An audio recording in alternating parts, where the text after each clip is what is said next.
the modern totalitarian ideologies, which say that the state is simply an expression of the organic culture or the class power or something like that. Now, I would say that the modern totalitarian.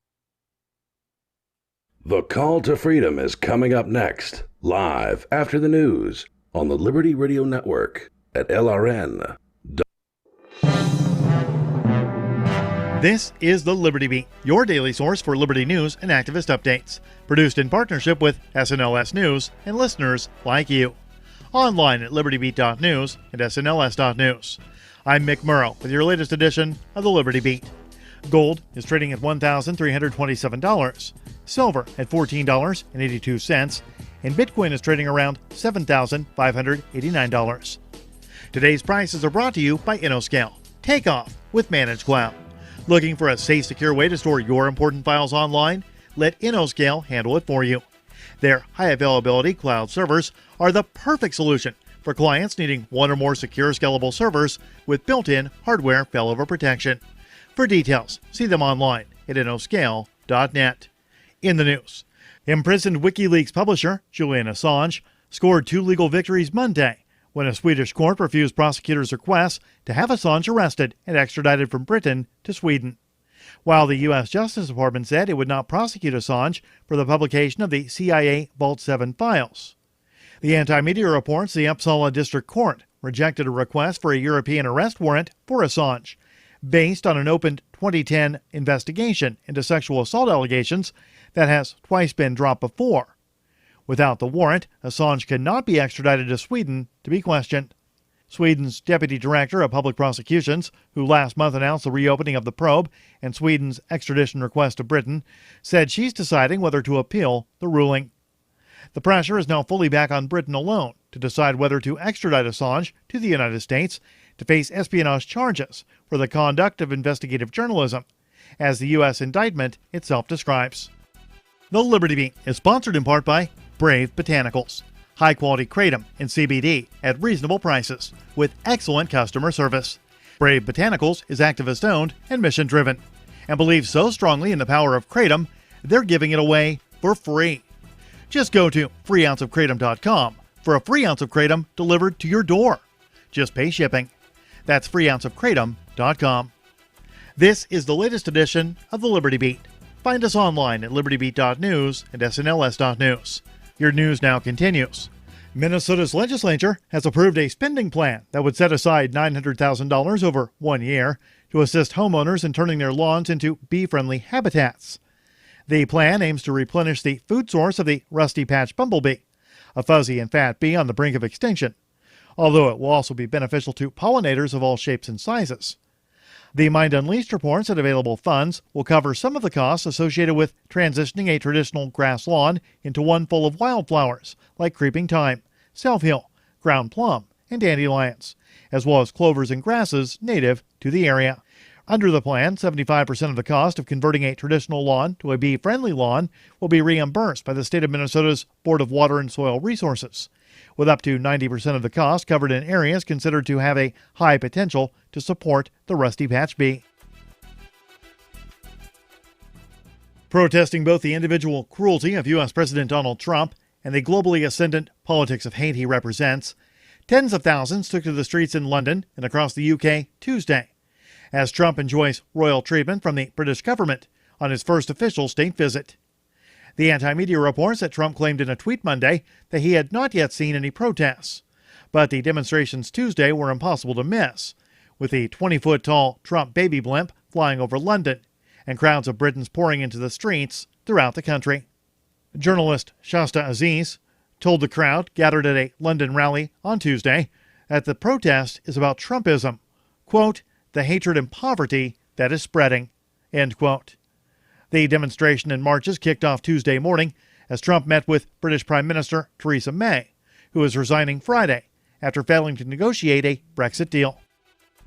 Support for the Liberty Beat comes from the Conscious Resistance Network, featuring videos, news reports, and articles from a spiritual anarchist perspective.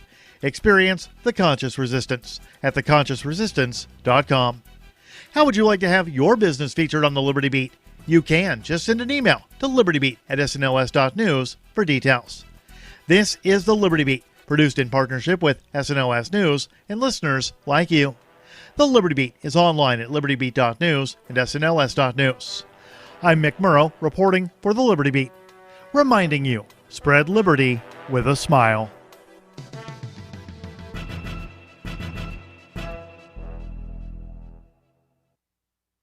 The call just came in over the police radio. Yeah, right here. It's just me, my producer, Glenn, and a camera. Buckle up. We don't know where in the mall the shots were fired. We don't know what's going on. It looks like a security guard. I'm going to see what he knows. Turns out he wasn't a security guard. He was just a guy in a blue suit. We still have zero information. Where do we go next? I have no idea. My gut says that way. Come on. I see an ambulance. Confirmed ambulance sighting. You'll see the space by the curb where an ambulance was parked just moments ago. You have any idea where the shooter is? I was being stonewalled by police, but I couldn't let that stop me. I spoke to a woman who said that she saw a man being escorted through the mall by police. Could this be the shooter? According to the description, he was a male, aged somewhere between 20 and 60. He's either Caucasian or part Latino or something like that. He was wearing some kind of a jacket. And I wrote something else here, but it got smudged. However, that information later turned out to be false. The shooter, if there is one, remains at large. Needless to say, our thoughts are with the victims here today, if there are any, which we don't know yet. This is the Onion News Network.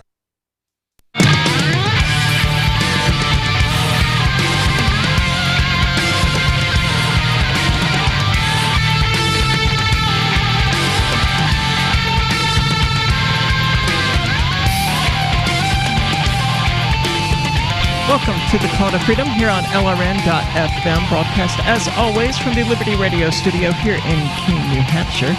With you today, it's Aria DiMezzo of, I don't know, some kind of nonsense. I don't have it right in front of me. What do you do?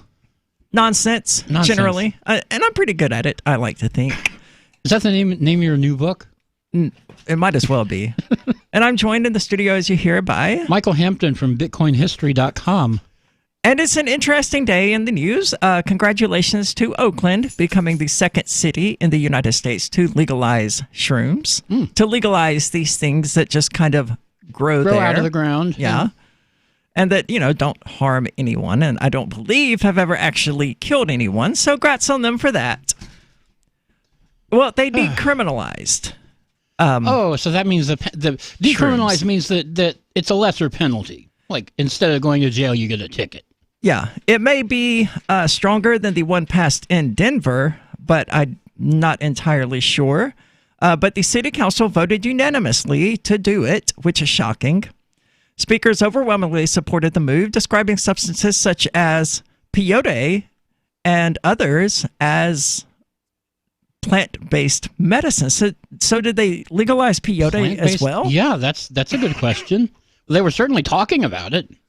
Use of the plants saved my life, said one man who described himself as a former heroin addict. I don't know how to describe it other than miraculous. Some offered mythical descriptions of the hallucinogens as providing spiritual healing. Well, some people are lunatics. The vote, and I don't want to, dismiss anyone's experience on shrooms or anything like that, but I'm a realist. And I would suggest to these people that all of these things happened in their head. This doesn't really make them less real, but they're miscategorizing them as spiritual experiences. So do you not believe there's any kind of a spirit or? No. Oh, okay. No, we're just meat bags, more or less. Amendments offered by Councilman Taylor added caveats that the substances are not for everyone. Well, they should be.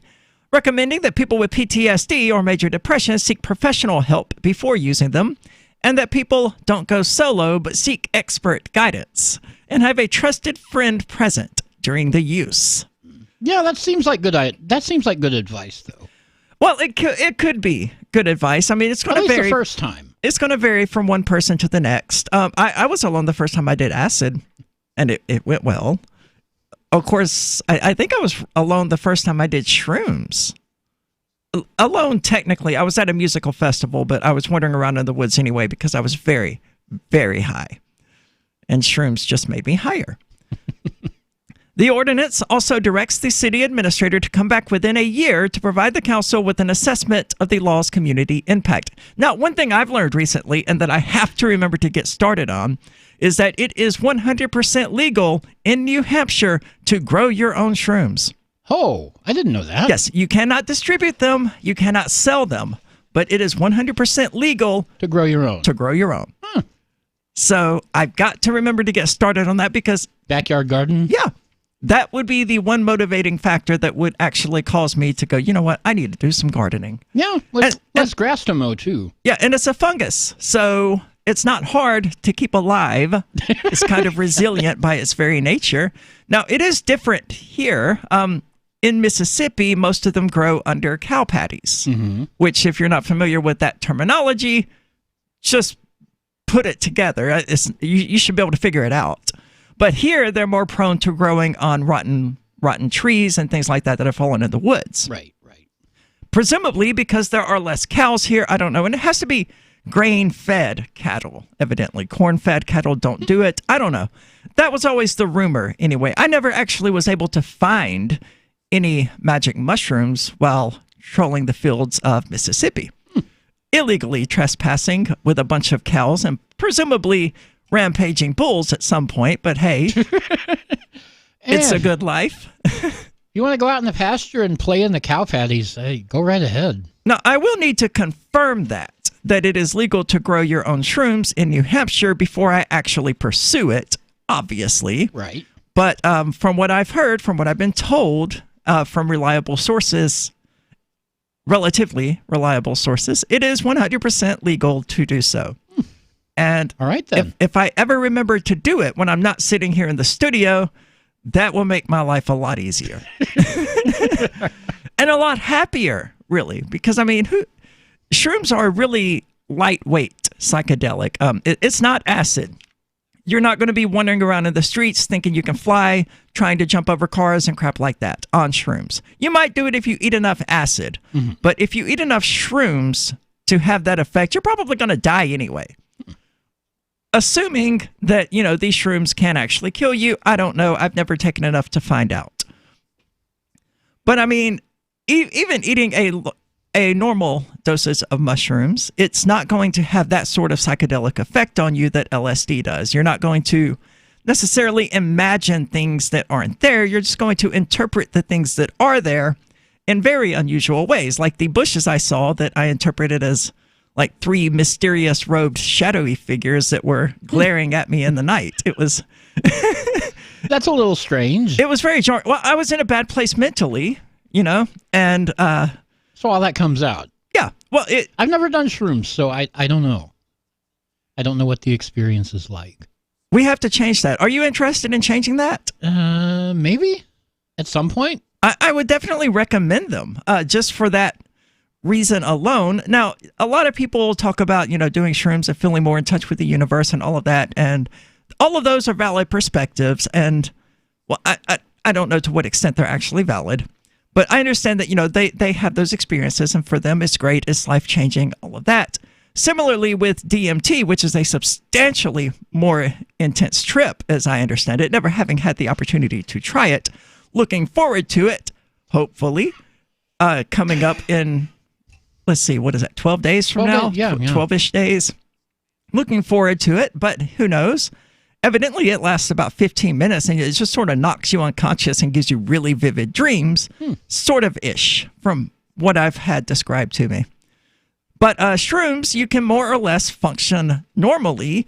You're able to recognize that the mysterious shadow figures out there by the side of the house are not actually there. If you're rational enough to be able to recognize that in the first place, some people do lack that rationality and probably would walk away from the experience or do something drastic because they saw these figures and they had just lost so much touch with, I don't want to call it sobriety, but so much touch with reality. That they went into the kitchen or they went into the house, grabbed a shotgun, and came back out and unloaded into a bush.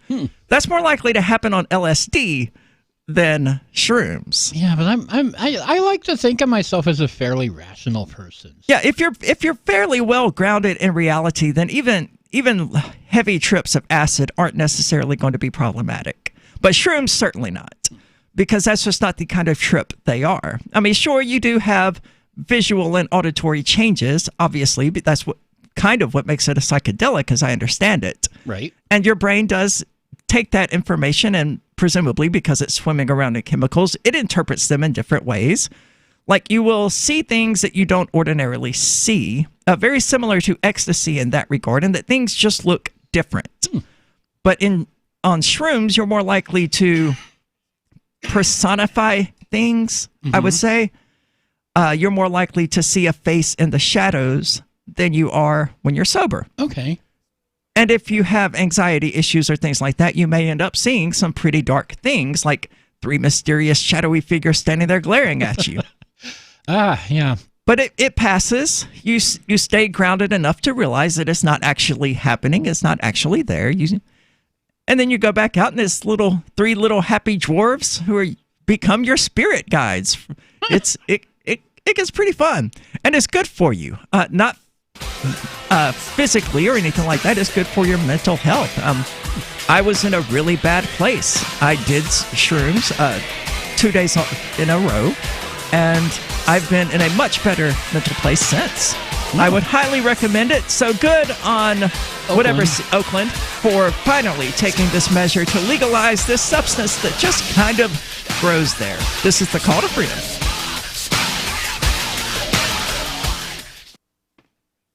What do you shop for that you could otherwise buy at Amazon? Pretty much everything, right? Amazon has competitive pricing and they deliver, and that's a big plus. If you could plan ahead in your shopping, would you be interested in saving up to 33%? There's a catch. You have to do your shopping in Bitcoin. But imagine those savings. It's like a huge raise. All you have to do is go to SaveItPurse.com. We've saved thousands, and you can too.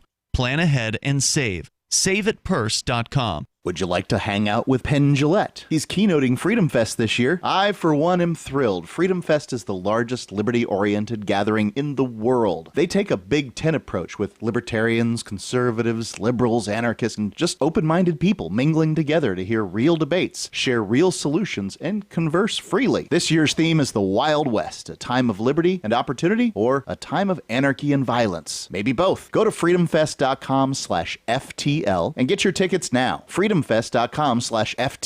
Not convinced yet? Hey, I understand. It's a high-end event, even with coupon code FTLEB. Sure, you're likely to receive investment advice that'll make that sum seem paltry, but I have something special for you. Go to freedomfest.com/FTL and you'll get the 5 best speeches from last year for free. Call it a test drive. Do yourself a favor and go to freedomfest.com/FTL. freedomfest.com/FTL. Use coupon code FTLEB for a discount. Did you know you can listen to LRN.FM via our free-to-air satellite channels? We have channels over nearly all of North America and much of Africa. All you need is an affordable receiver and a dish as small as 30 inches. There are no monthly fees. Learn more at sat.lrn.fm. Plus, if you are a broadcaster or want to be one, this is a good delivery method for our content. See our coverage maps and get details at sat.lrn.fm. That's sat.lrn.fm. sat.lrn.fm. Looking for a great real estate investment? Consider New Hampshire, which is ground zero for the Liberty Movement. Your first call should be to Mark Worden from Porcupine Real Estate. He's more than just a real estate agent. He's your New Hampshire concierge. Where are the best places to live? Do you want farm, city, the burbs, or forest? Do you want a duplex or multifamily building so that renters pay your mortgage? There are homes in all price ranges in New Hampshire, and Mark can help with financing too. Invest in liberty and property. Mark Worden can help. PorcupineRealEstate.com. Now that you've found the Liberty Radio Network at LRN.FM, you may want to help expose others to our great programs. To assist you in doing so, you'll find resources at promote.lrn.fm, including details on how to get a free bumper sticker, quarter-page flyers you can print out and distribute, banners for your website, as well as files that will allow you to make your own custom banners and graphics. Visit promote.lrn.fm and help bring new listeners to the Liberty Radio Network. That's promote.lrn.fm. This is a special alert for business owners, consultants, coaches, folks planning retirement, entrepreneurs, and anyone who is saving and investing to build a financial future. You are likely aware that financial privacy for most people has recently died a miserable death. And let's face it, without privacy, there really is no security, is there? Bankrupt governments and banks on the verge of collapse are perhaps the biggest threat to your financial future today. The Lighthouse Law Club recognizes this and has been working diligently to provide safe, secure, and productive tools to ensure your privacy, your financial security, and your future financial well-being, despite the catastrophes which many people fear are looming ahead of us. Find out more with a variety of free videos on the YouTube channel for Lighthouse Law Club. Just search YouTube for Lighthouse Law Club and secure your future today. You're listening to the best liberty-oriented audio streamed around the clock, on the air, and online. This is the Liberty Radio Network at LRN.FM.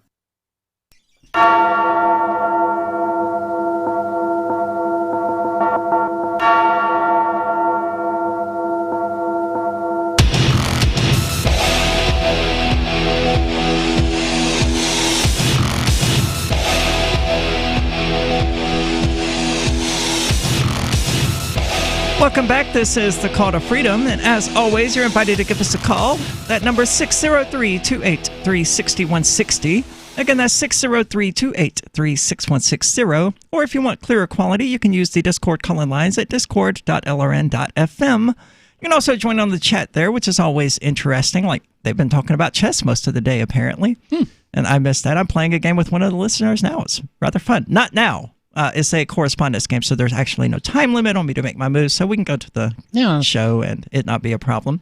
So evidently, the former Marjory Stoneman Douglas School Resource Officer, Scott Peterson, has been arrested on 11 charges of child neglect. Oh, yeah, the coward cop. The one that ran away. This is the Parkland shooting, and the cop who was like, screw this, I'm getting out of here. Evidently, people are not fans of that. So Scott Peterson, the former Broward Sheriff's deputy responsible for being there allegedly to protect Marjory Stoneman Douglas High in Parkland, has been criminally charged for failing to confront a gunman who methodically shot and killed 17 students and staffers, state authorities said Tuesday. But I feared for my life. Now, this is great news as far as police officers go, because the Supreme Court has upheld persistently that they have absolutely no responsibility to actually protect people. Yeah, they have no duty to protect any particular person. But here we have a cop who is being charged for failing to protect. Yeah, which he didn't have the duty to do in the first place. Well, evidently he did. Really? Well, I mean, they're charging him, so one would presume. What exactly are they charging him with? 11 charges, including child neglect, culpable negligence and perjury, and others. Oh, they got him for lying. And, well, child neglect as well. And child neglect. That's one way of doing it. That's an odd one. I'm not sure that one will fly. He literally neglected the children, so I would suggest that it's more than likely going to fly, especially in the South. Well, they'll have to prove it was his responsibility to protect the children. Well, he was there as an adult, and he abandoned children to a shooter. I don't think they would have to prove that. That was literally why he was there, was to protect and oversee the children. The same for teachers and principals and all of that. If they just abandon their classroom, even if there's no shooter present, if a teacher just gets up and walks out of the classroom, she could be charged with child neglect if she... Really? Presumably. Because, I mean, she is literally neglecting children that are supposed to be in her care. Peterson, who has long insisted that he acted properly and was not sure Nicholas Cruz was inside the 1200 building, faces nearly 100 years in prison if convicted. Wow. That's amazingly long. As a school resource officer trained to engage an active shooter immediately, Peterson was responsible for the welfare and safety of the students and failed to make a reasonable effort to protect them, according to an arrest warrant. The criminal charges against Peterson... I scrolled down way too far. The criminal charges against Peterson stemmed from an investigation by the Florida Department of Law Enforcement, tasked by former Governor Rick Scott to examine the response of the police in the worst school shooting in Florida history. Peterson was charged with 7 counts of child neglect, 6 of them felonies, in connection with the killing of 7 underage students at the school. He was also hit with 3 misdemeanor counts of culpable negligence and 1 misdemeanor count of perjury for lying during questioning by investigators. His arrest evidently caught many in the law enforcement community off guard. I'm not surprised. Yeah, that it's really surprising for a cop to get arrested for anything like this. I think this is the first of its kind. Filing of criminal charges against police officers. Well, I mean, there's a reason it ended up in front of the Supreme Court. I imagine other states have tried something like this, and I imagine it will be appealed, and ultimately some superior court or Supreme Court will throw it out. But I like where it's going. Peterson's defense lawyer ripped the unprecedented charges as legally misguided and spurious. The state's actions appear to be nothing more than a thinly veiled attempt at politically motivated retribution against Mr. Peterson. But some state officials and parents of the dead students reacted with satisfaction that Peterson was jailed in the same facility as Cruz, the teenage gunman who launched the attack on February the 14th of 2018. Interesting. I mean, he could almost be considered, if you really want to stretch the definitions of things and how things played out, he could almost be considered an accomplice. No, almost. Every time Peterson knowingly lied, he caused further pain to the families. He could have saved some of the 17. He could have saved my daughter, and he didn't. He needs to rot in hell. Now, look, dude, I'm really sorry, but this guy being punished is not going to make you feel any better about this whole thing. Nope, it's certainly not going to bring your daughter back. No, it's just going to add your bitterness, your sorrow. It's just going to add resentment for you to scratch that animalistic lust that humans have for vengeance that humans have confused for justice. There's no justice in this. There's no justice to those 17 kids. The only way any of these parents are going to find justice in this is to learn to forgive the guy who did it, the people who were responsible, including the cop who ran away and hid under a desk or whatever he did. Right. Senator Lauren Book, a plantation Democrat. What is a plantation Democrat? I guess that's a county. Plantation might be the city. And member of the commission established to review police actions, said the charges were one step closer to bringing ex-deputy Scott Peterson to justice for his deadly inaction. Now, isn't it the law in most cases that in most states, that if you happen by a vehicle accident or something like that and there's no one stopped, that you're legally required to stop? They call them Good Samaritan laws. I've heard of that. I don't know that bit of the law, though. But I have heard of it. So it seems that, the case is, at least in most of the jurisdictions, or a fair number of the jurisdictions within the United States, it is a legal requirement for a person to get out there and help people who are in need of help. Peterson did not do that. I would like to know whether or not he is in violation of one of these unconstitutional, unjustified Good Samaritan laws. It's possible. Peterson chose to put his life before the lives of the children and educators he swore to serve and protect, even providing misinformation to others arriving on scene. That's what cops do. They don't care about protecting people. They care about their own skin first. No, they're all about lying, too. I mean, that's what they do. They trade in the craft of lies. Yeah, and they're trained to do it, too. Peterson, who retired from the force shortly after the shooting, was also fired by BSO.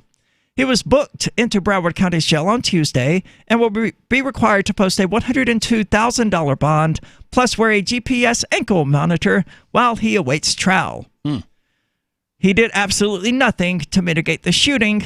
That killed 17 children, teachers, and staff, and injured 17 others, said the commissioner. There can be no excuse for his complete action, and no question that his inaction cost lives. Well, they're not wrong. He did. That's pretty much how it played out. Yeah, that's what happened. But I don't think you can actually charge someone with just being a cowardly piece of crap. Not when they're a cop. And that's ultimately what he's guilty of. Don't go anywhere. This is the Call to Freedom. We have to ask, should we kill gay people? No. I would say no, but others disagree. Since time began, tyrants have taken aim at personal liberties. Now there's a movie that aims back. The government has no more right to tell us what to put in our bodies than they have to take our guns or tell us what books we can read. 6 drug police were eaten by bears while raiding a marijuana farm. On your knees, you dirty hippies! Jesus. On your knees! What's the problem, officer? Today, many cops who enforce pot laws do so only because it provides them with cushy jobs, good benefits, and a chance to push people around. I was an undercover narcotics officer. The drug war is nothing but a farce. The Second Amendment says you got to keep you and your gat intact. Guns and Weed, The Road to Freedom. A film by Michael W. Dean and Nima Vadadi. DVD available now at gunsandweed.com or on Amazon. That's gunsandweed.com. Makes the perfect gift. Remember, that's gunsandweed.com. Are you tired of governments murdering people around the world? Stop using their money. There is an alternative. Bitcoin is a stateless, free market, non-political currency. Bitcoin cannot be inflated or controlled by any government. By using their money, you are helping the state. You have an incredible alternative available now. Learn it, use it, spread it. Get started with Bitcoin at bitcoin.com. That's bitcoin.com. The Shire Free Church offers a sanctuary to those seeking an escape from state churches. The Shire Free Church is an interfaith, diverse group of people that may not share identical theological beliefs. As a member in or minister of the Shire Free Church, you are a sovereign individual and may be the faith of your choice. We don't claim to have all of the answers. We are open to all peaceful people. We want to learn from each other. What unifies the Shire Free Church and its diverse members is peace, love, and liberty. There are many paths to God, one for every individual. The Shire Free Church does not define a specific path beyond those parameters that must be your foundation. Peace as your way, love as your guide, and liberty as your light. Learn more at church.shiresociety.com. That's church.shiresociety.com. LRN.FM is proud to announce our official listening apps for Android and iOS devices. Now you can easily tune into our streams anywhere, anytime on your smartphone or tablet. Just visit apps.lrn.fm or search for LRN.FM in the Android or Apple app stores. Please download, rate us 5 stars, then share the link on your social media and let your friends and family know how you're listening to LRN.FM. Download it now, free at apps.lrn.fm. Why did you move to the Shire? I moved here to the Shire because there's other people around who take liberty just as seriously as I do. I moved to the Shire because I saw videos of people challenging authority and thought that I could get support myself. It called to me, like, do this, right now. I wanted to be around people like me who got it, and once I got here, I knew there was nowhere else that I wanted to be. I've always wanted to change the world, so I moved to the Shire to join people who were actually working towards doing the same thing. The people here are awesome, loving, and positive. It was for the adventure and for the feeling of something important is happening here, and I just wanted to come to sort of be part of that. Visit shiresociety.com to read and sign the Shire Society Declaration and learn the reasons why, if you love liberty, you should immigrate to the Shire. Plus, connect with others via the forum at shiresociety.com. That's shiresociety.com. Do you love Twitter? Make sure you favorite the LRN.FM Twitter account so you can receive our tweets at twitter.lrn.fm. That's twitter.lrn.fm.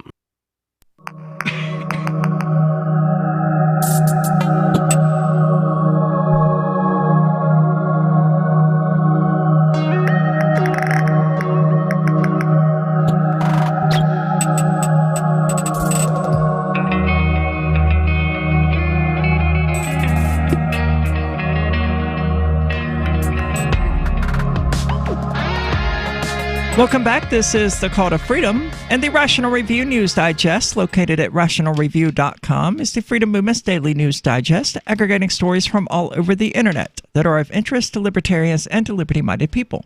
They include podcasts, videos, news articles, blogs, and more, and are now a source for people to receive The Call to Freedom's podcasts. So be sure to check them out. Again, that's rationalreview.com. And they had a really interesting rewritten headline just today, in fact. I don't have it in front of me now, but it was far more honest than the one presented by the actual source of the news. Uh-oh. What was that? What's the news headline then? I don't know. I don't have it in front of me. But in other news, an Alabama mayor is defending his plan to fix society by killing out gay people and transvestites. This guy. Yeah, I mean, he looks like your average Little League baseball coach. Realistically, I mean, he does. So Mark Chambers, the mayor of Carbon Hill, Alabama, and I've got to say, Alabama politician is really giving Florida man a run for his money. Oh, yeah. That he is. He's under fire for remarks he made on Facebook about killing gay people. Why did they use the same picture of him twice in a row? That's so bizarre. Yeah, it's a little strange. Could just be an error. It has to be an error because then they made exactly the same statement. He originally posted on Facebook that said, "We live in a society where homosexuals lecture us on morals, transvestites lecture us on human biology, baby killers lecture us on human rights, and socialists lecture us on economics." He went on to comment that by giving the minority more rights than the majority, "I hate to think of the country my grandkids will live in unless somehow we change, and I think that will take a revolution. The only way to change it would be to kill the problem out. I know it's bad to say, but without killing them out, there's no way to fix it." Oh, this guy. I don't know what to do with this guy, except maybe, I don't know, kill him out. I don't want to kill him out. I want to reach him ideologically, because the idea of killing out undesirable sections of the population has been tried over and over again throughout human history, and it has never been successful. It's even been done in the U.S. How so? You don't remember eugenics from the early 20th century? I mean, this is, well, they mostly they sterilized people, but there was a little killing. But yeah, that's basically where Hitler got his idea from. Interesting. When confronted, that's and also not true. Hitler got his ideas from this German author who got kind of pissed off and fed up with him at some point. I don't remember any of it. You may actually be correct. I don't know, now that I think about it. It's been way too long since I've watched any of the documentaries about that. When confronted by the remarks by WBRC, Chambers responded that he never made the remarks, but he later called the station back and took ownership of the remarks and said they were taken out of context and meant to be private. Huh. Yeah, nice excuse. Yeah, well, sir, nothing you put on the internet is going to be private. Nothing you put on Facebook is going to be private. And it's very easy for people to take screenshots of the things you say and share them. You're a politician, you post on Facebook, and you think that's going to be private. You're nuts. Evidently, though, he thinks it was taken out of context. I never said anything about killing out gays or anything like that. Really? What did we just read word for word? When the comments were read back to him, he said, "That's in a revolution. That's right. If it comes to a revolution in this country, both sides of these people will be killed out." Both sides of these people? I don't think he knows what he's talking about. Yeah, I'm sure he doesn't, obviously, because he made this stupid statement in the first place. Yeah, this is pretty in line with the rest of the kind of crap that Alabama has been doing. Let's just click this thing at random because the rest of the article goes on to say absolutely nothing. But evidently, coming to us about trans rights, which was the first thing I clicked because it caught my attention, Trump has told Piers Morgan why he banned trans troops. They take massive amounts of drugs. What? Well, we do. Well, yeah, if you're taking hormone replacement or whatever, yeah, okay, fine. But well, I mean, okay, so yeah, he's banned transsexuals then, non-op, pre-op, and post-op if you must. But transgender people aren't necessarily impacted by this, and it comes right back to what we've talked about frequently on this show, which is that most people, news articles, leftist, LGBT community alike, don't know the difference between transgender and transsexual. That's true. They just lump them all together. They do. They take massive amounts of drugs, said Trump. They have to. And you are not allowed to take drugs. You are in the military. Okay, hold on. Yeah, tell that to the people in the military. I work with a former Marine who is perpetually talking about how the only things that kept them going was caffeine and nicotine. at all times. Those are drugs. You take an aspirin, and they have to after the operation. You take. Oh, wait, hold on. Stop. It's really hard to figure out what Trump is talking about, even at the best of times. So I have to back up. They take massive amounts of drugs. They have to. And you are not allowed to take drugs. You are in the military. You are not allowed to take any drugs. You take an aspirin. And they have to, after the operation, they have no choice. I don't have an organ. That's all I'm hearing. You have to take an aspirin after. No musical instrument. Is that what he's just saying? the mouth and the brain connected to the mouth, hopefully, to say smart things. Oh my! And you would actually have to break rules and regulations in order to have that, he says. Morgan then pointed out that the military spends more money giving Viagra to service members than they spend on transsexual, they said transgender again, medical expenses, and said it seems odd for someone who says they support LGBT rights to do what he did. Trump replied, well, it is what it is. Yes, your actions indeed speak louder than your words. You may be totally okay with lesbian, gay, and bisexual people, but you clearly do not approve of the existence of transsexual people. That's obvious in your administration. So for Trump, you may celebrate LGBT pride. I don't really care, but you're certainly not an advocate of LGBT rights or whatever privileges, whatever they want to call them. That's what he's demonstrating. But he thinks that people are then going in and asking for the operation. The operation is $200,000, $250,000, and getting the operation. The recovery period is long, and they have to take large amounts of drugs after that for whatever reason, but large amounts, and that's not the way it is. I mean, you can't do that. Is he just going? Did they just literally quote him in his stream of semi-consciousness? Does Trump ever speak without it being a sort of stream of conscious, borderline, incoherent, babbling rant? Yeah. I don't have an organ. No organ. Just the mouth and the brain connected to the mouth. Yeah. That's what is he even, is he even sane?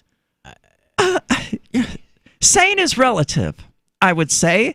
I'm not a big fan of diagnosing people as insane or sane or mentally unhinged or mentally unbalanced or anything like that, because there are plenty of people who look at me and characterize me as insane. Is he actually capable of constructing a coherent thought and getting it from his brain to his mouth?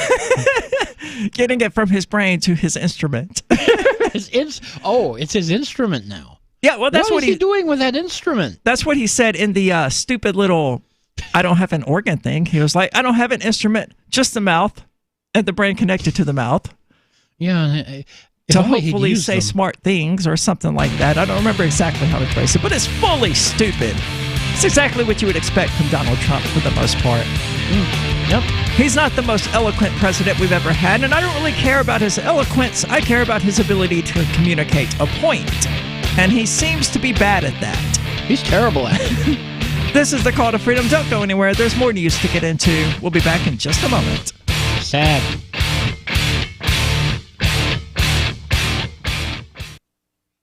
So you've signed the Shire Society Declaration and are planning your move to New Hampshire to be around more liberty-oriented people. Next, sign up for the Shire Society Forum at forum.shiresociety.com. There are a bunch of people there who are already in the Shire, and they want to meet you. If you're already in the Shire physically, you should also come by the forums. Remember, not everyone uses Facebook. New people are signing up for the Shire Society Forum every month, so drop in and say hello at forum.shiresociety.com.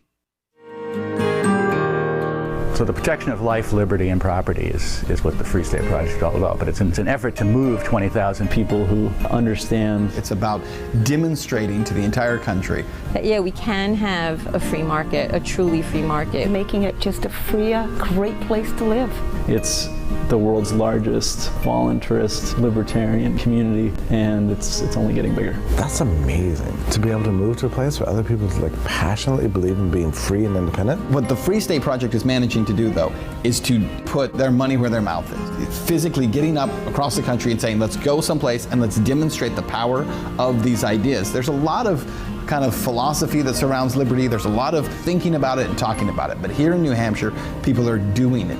101 Reasons Liberty Lives in New Hampshire, a documentary by Free State Project Early Movers. Watch it free at 101reasonsfilm.com. 101reasonsfilm.com. There are lots of ways to listen to Free Talk Live. Our podcast has been around since podcasts began, and now the FTL feed is loaded with content besides our full show archives. Did you know that we make it easy for you to customize your podcast subscriptions? We have different feeds, one that includes only our full shows, one with just the Daily Digest, and one with just the Edgington Post. You decide what you listen to. It's quick and easy to customize your feeds at feeds.freetalklive.com. That's feeds.freetalklive.com.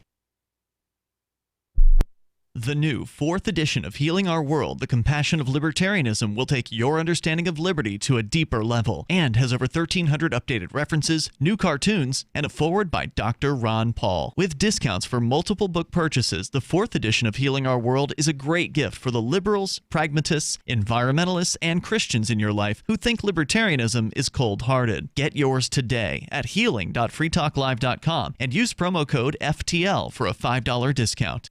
LRN.FM now has a Discord. Discord is a free text and voice chat platform, and we now have our own server with a bunch of channels at discord.lrn.fm. You can join other listeners as they chat about various things during our live shows, or anytime, day or night. Discord software is available cross-platform, so you can have it on whatever device you want and take your chats anywhere. Join our Discord at discord.lrn.fm. That's discord.lrn.fm. When you're coping with bad news and the news media come calling, and they will, don't clam up. As notorious political figures find out the hard way, the cover-up can be worse than the crime. So get out in front of unfavorable news about your company, your group, or organization, or yourself. The sooner you confront a negative story, the sooner it will be over. Responding as quickly to negative stories as you do to positive ones enhances your credibility. Hiding embarrassing information or lying will do more damage than damage control. Never stonewall. Tell your side of the story, use specifics, and detail what corrective action has already been taken. Respond in kind. If the issue is emotional, don't sound like a cold, unemotional Mr. Spock. For more tips on critical communication skills for the way things are now, hit survivalspeech.com. I'm Holland Cook. You can put the Liberty Radio Network on the air in your area. Visit broadcast.lrn.fm to learn how. Broadcast.lrn.fm.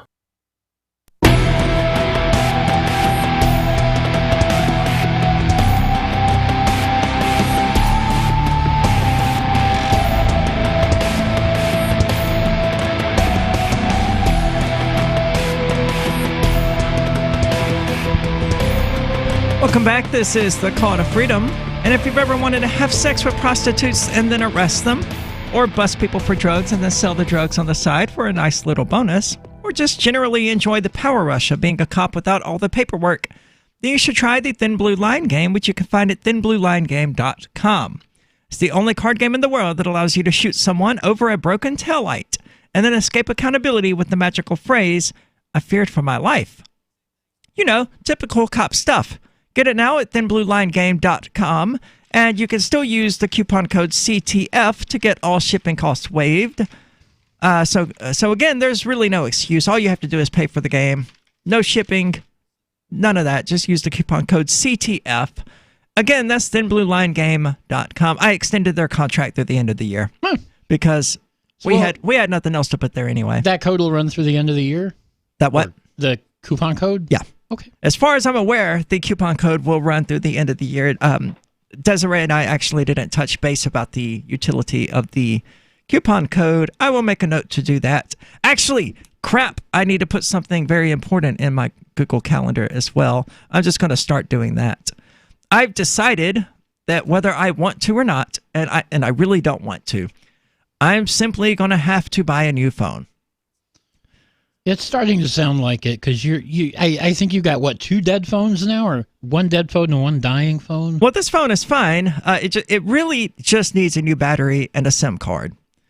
The SIM card has to come from Sprint for some ridiculous reason. Yeah, I don't know. It's totally stupid. But so yeah, this phone is more or less fine. It just needs a new battery and a new SIM card, neither of which am I really particularly inclined to buy. A battery for it's going to be like $20. Not a big deal, but really more than I want to put into the phone. A SIM card for it would be like 99 cents, but if I'm going to spend like $30 on a phone, I might as well just get a new cheap one from Walmart, or open up a new account with Verizon or AT&T or someone, and just get a S10 or whatever. Actually, no, because I swore off the Galaxy series after the S7 because it's a piece of crap. But I have a lot of calls I'm going to have to be making, and I'm going to need a persistent, reliable callback number, and that just seems to be the only way to go about doing it, whether I want to or not. And I've really enjoyed it. It took me a little while to get used to it. I'll admit, it was almost like withdrawing from something, but I did ultimately get used to not having a cell phone on me. And that's not 100% accurate, because I have carried a cell phone on me, but 99% of the time it's dead. If it's not plugged in, it's got about 10 minutes before it's going to be dead. Right. And there's no SIM card in it. So no phone service. No, so I have to be around Wi-Fi to use it anyway. So when I'm traveling and things like that, when I generally just don't want to be bothered, either A, I just let the phone die and deal with things when I feel like dealing with them, or B, just am not around Wi-Fi. How do you live when you're so disconnected from everything? I am not disconnected from. I'm more connected to everything now than I was when I carried around a cell phone, because the cell phone it and Facebook and social media and all, they just create the pretense of connectedness, But what's actually real, what actually makes you connected, is getting out there and talking to people. And by far, the best way for someone to get in touch with me is to just stop by the freaking house when I'm there. So you're connected to real people in the real world. Yeah, but also, through Telegram and things like that.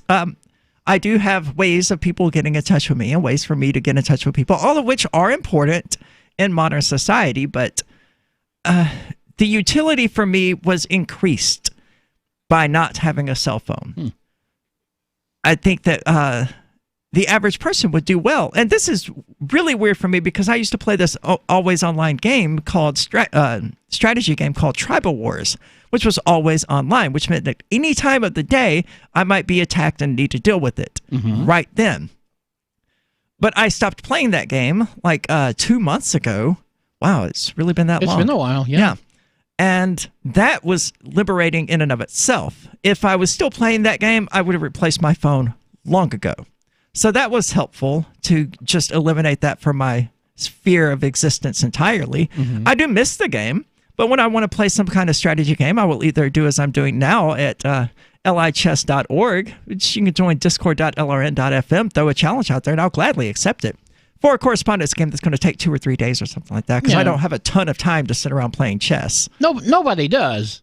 Nobody's got time anymore to just sit there and play chess live. I mean, people do, sure, but correspondence chess, people have been doing that for, forever. Yeah, it's a very effective, very fun way of playing chess. So anyway, getting back into actual stuff that's going on in the world, YouTube has decided they're going to do some stuff. To nobody's surprise, they're going to exercise their power over people in a way that the average person is not going to like. I'm curious how long my YouTube channel has before it's on the chopping block. Because we say some pretty controversial things here. Oh, yeah. And News to Share by Ford Fisher was demonetized today as a result of YouTube's new policies, calling his content extreme and things like that. Extreme? I talk about shooting cops on sight.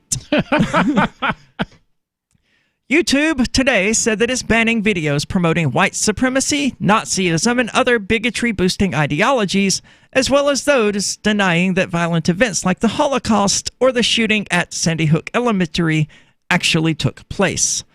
Now, in this quest for eliminating racism and hate speech from their platform, are they going to actually take out the videos from people who aren't white and who do post flagrantly racist things, like the New York Times editor? Yeah, good question. Quite clearly racist. Are they going to ban the accounts of gay people who are on video on YouTube saying things like cis people just need to be eliminated, or the cis white male is just totally evil?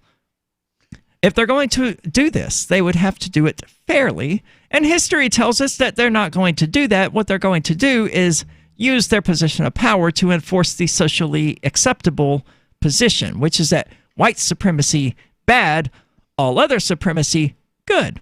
Straight pride, bad. LGBT pride, good. I'm interested to see how the straight pride parade works out in Boston. Isn't it Boston? It's Boston. It's Boston. Yeah, That's not terribly far from us. Yeah, it's a 2-hour drive. Oh, well, I don't want to do that then. That's too long to go sit in the car and troll people. It may be. It depends on what day it is, actually. I think it was August 31st the last time I looked. Yeah, I didn't care enough to look for the date. I just happened to see it and make note that it wasn't within Pride Month. So I seem to recall it was August the 31st. It may have been the 1st. I don't really recall, but it's not super important anyway because I don't really want to go.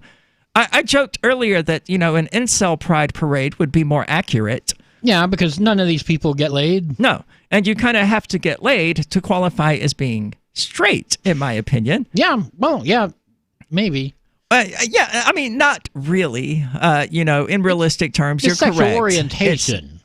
It's not correct to say that, somebody who isn't actually engaged in sex is not straight. They are an incel, though.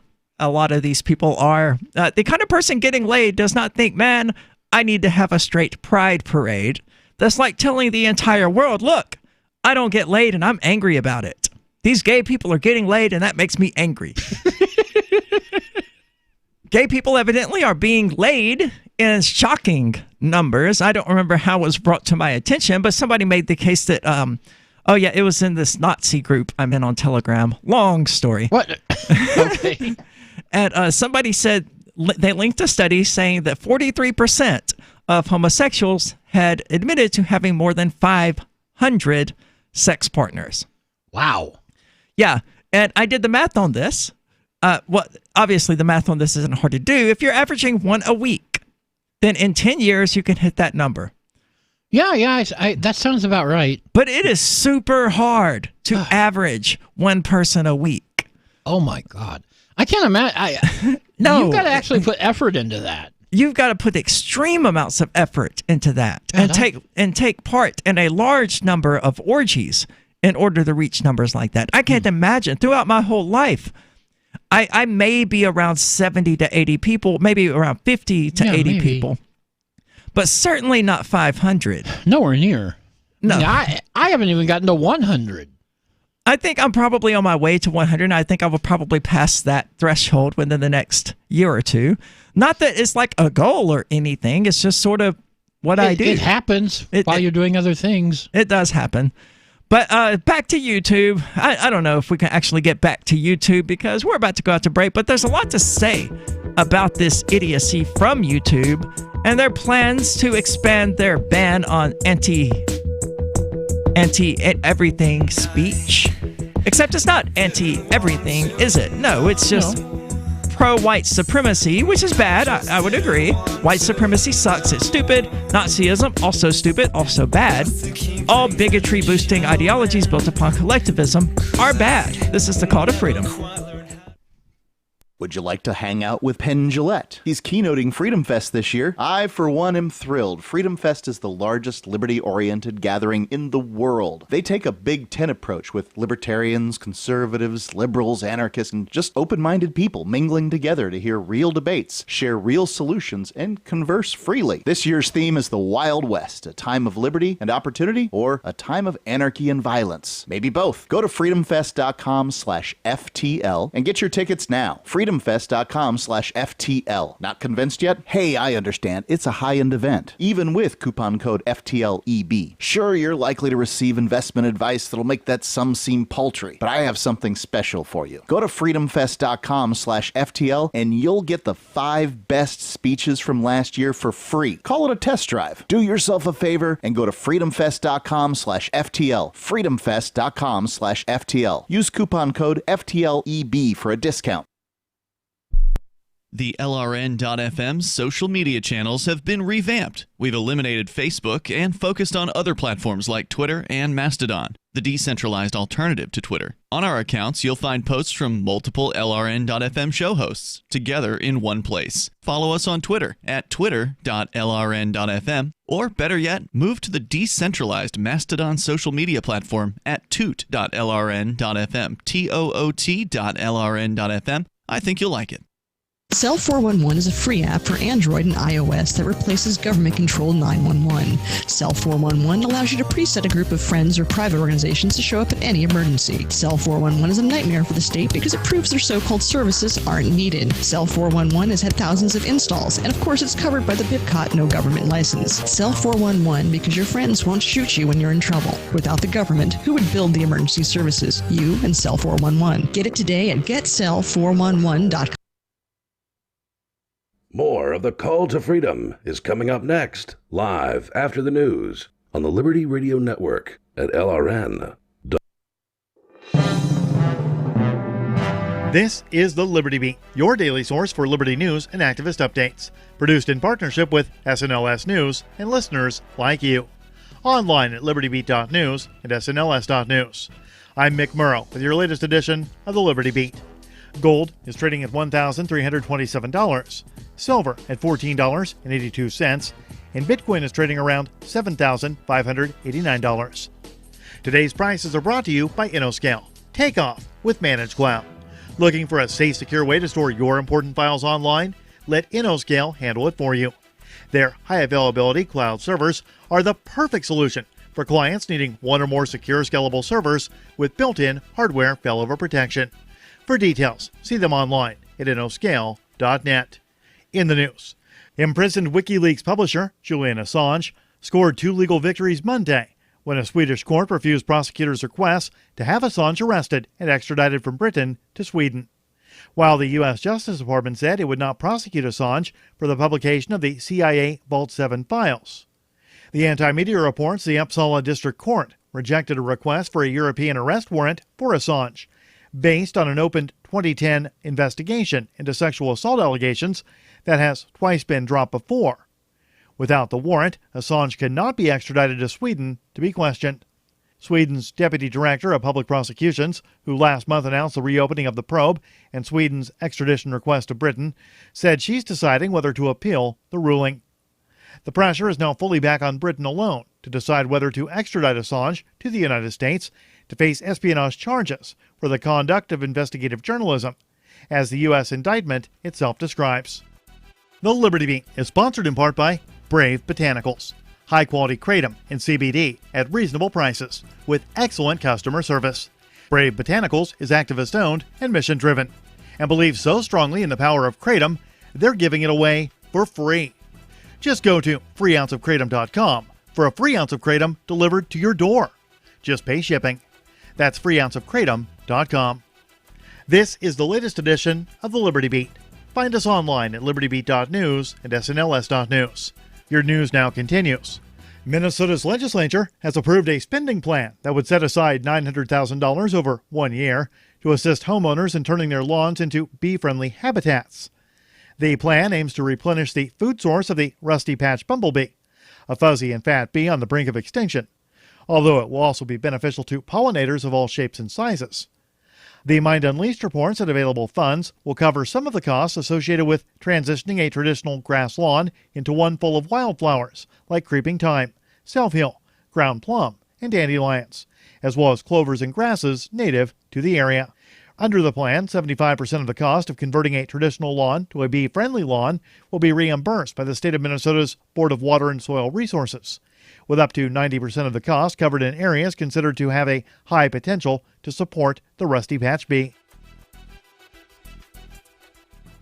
Protesting both the individual cruelty of U.S. President Donald Trump and the globally ascendant politics of hate he represents, tens of thousands took to the streets in London and across the UK Tuesday, as Trump enjoys royal treatment from the British government on his first official state visit.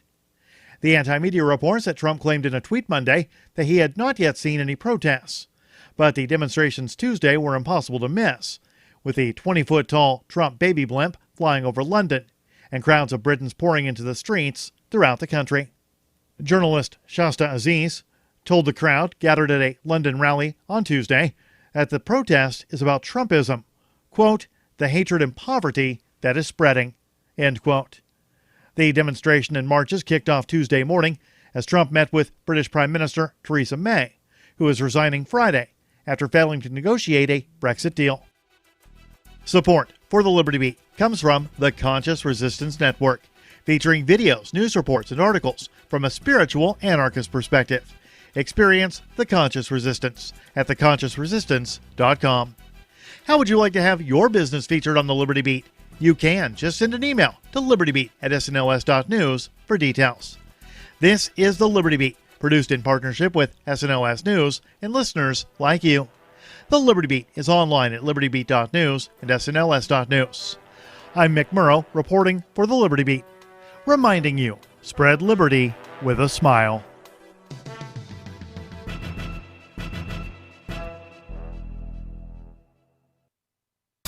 It was a big night for music's hottest acts, especially for Lord Chillingsworth.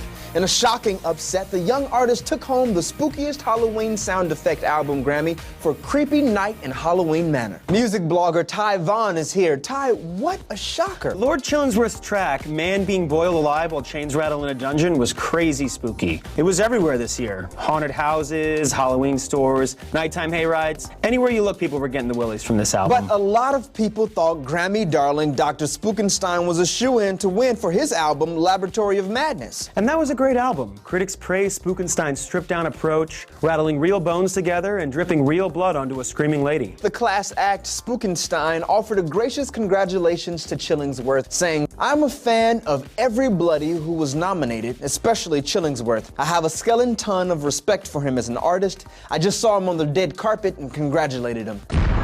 This is the Onion News Network.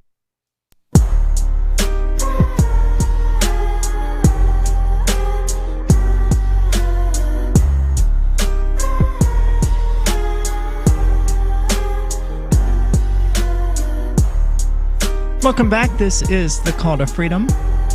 As always, I'm your host, Aria DeMezzo, author of Beyond Words and Labels, which is slated for a mid-July release. So be sure to check back for that. It's going to be awesome. Well, I think it's awesome. It's a philosophy book. So if you're into that sort of thing, it's going to be awesome. If you're not into that sort of thing, then what the hell are you doing listening to this show in the first place? Joined, as always, in the studio by Michael Hampton from CryptoTip.org. And that's something else I need to fix now that I think about it. The podcast is clearly miscategorized on Podbean. Uh-oh. Yeah, because when I listened to the interview with Don Boys on Podbean, the top recommendations for similar podcasts was like Joel Osteen. And yeah, I took a screenshot of it because I was just so shocked. Oh my! Well, you know, the thing about that is it might actually bring in people who listen to this other stuff. They will not be happy. They will not be happy with about what they hear. But I would rather get people who are less entrenched in their ideologies than the kind of people who would listen to Joel Osteen and things like that. Because if you're listening to him, you're pretty deep in the Christianity pit at that point, because he has done so many terrible things that to continue supporting him, you have to exist in a sort of perpetual state of denial, which isn't at all surprising. That's kind of what Christians do in the first place. Ooh, did I say that out loud? You said that out loud. So the ban from YouTube expands on existing anti-hate speech rules by specifically prohibiting videos alleging that a group is superior in order to justify discrimination, segregation, or exclusion based on qualities like age, race, gender, caste, religion, sexual orientation, or veteran status. Google said in a blog post. Well, YouTube said in a blog post. So they're leaving the possibility there for, you know, people who, like the New York Times editor now, say these horrifically racist things targeting white people to also be pulled down. Yeah. Well, hopefully they'll, if they're going to apply something like this, they should apply it equally to all races, to all anybody who comes out with a racist statement, regardless of which race. Now, YouTube has been doing some very stupid stuff lately. There's this whole panic going on with pedophiles evidently watching kids on YouTube, non-sexual videos, and people are freaking out, going, oh my God, these are being suggested to pedophiles. And a lot of people want YouTube to do something about that. YouTube was like, we're not doing anything about that. The system is working as it was intended. You know, back in the old days before the internet, pedophiles used to get the Sears catalog and look at the pictures of kids in that. Did they? Yes. That's disturbing. YouTube is bolstering... But they didn't ban the Sears catalog. Well, they would have today, I think. YouTube is also bolstering previously announced changes to its video recommendations, seeking to direct users to fewer borderline videos that spread offensive speech or hoaxes without technically breaking any rules. The company hopes to bring those currently U.S.-exclusive changes to other countries by the year's end. So the U.S. is the first country for YouTube to implement these hate speech regulations. Oh, but it's going to happen everywhere soon enough. Channels that repeatedly post borderline videos will also be blocked from running ads or otherwise monetizing their content. Now, I would love, I would, for YouTube to demonetize my channel. I hate the fact that just occasionally, for unknown reasons, one of the music beds that are part of the show or one of the commercials or something like that will trigger their Content ID system and will automatically monetize the video and give the money to the copyright holder. I'm not a fan of that. This is my content, and you're making money off of it, and you're giving the money to these other people who did not make this content. At best, they made a 15-second segment of a 3 freaking hour video. Yeah, this is not appropriate. No, it's not at all. So I would absolutely love for YouTube to just be like, hey, we're not running any more ads on your content. Hey, thanks, dude. That's been my goal from the start, is to not have any ads run on my YouTube channel. You'd think there would be some place where you could turn that off. But well, no, I mean, it's automatic. If they happen to have their Content ID system triggered, but like we used to use Guerrilla Radio by Rage Against the Machine, which for a very long time wasn't a problem. And then suddenly it became monetized. Ads began running on Call to Freedom's episodes there on YouTube. It's not a big deal. You know, you wait a 15-second ad or you use an ad blocker. Yeah, ad blockers work great. And then the video continues on just fine, or you get that stupid, annoying little pop-up that a lot of people strangely don't even notice. I'm like obsessive compulsive. Wait, as soon as that pop-up? The little pop-up border ad at the bottom of the video. Oh, right. That. Yeah. It's been so long since I watched YouTube with ads that I totally forgot about that. I can totally relate. I've had an ad blocker installed on my computer for such a long time that I often forget that YouTube has ads. Yeah, right. When I see YouTube with ads, I'm like, what happened to YouTube? What is going on here? But the move comes as YouTube and fellow tech giants like Facebook and Twitter face blowback in Washington and around the country for stumbling in efforts to stop the spread of hate speech. So, in order to stop people from using these content delivery services to deliver the content as they were designed to do, they're going to start keeping people from delivering content. Seems legit. The company spent years, for instance, dithering on whether far-right provocateur and conspiracy theorist Alex Jones was breaking their rules by doing things like directing his followers to attack the parents of children killed in the Sandy Hook shooting. Did he actually do that, or is that what people said he did?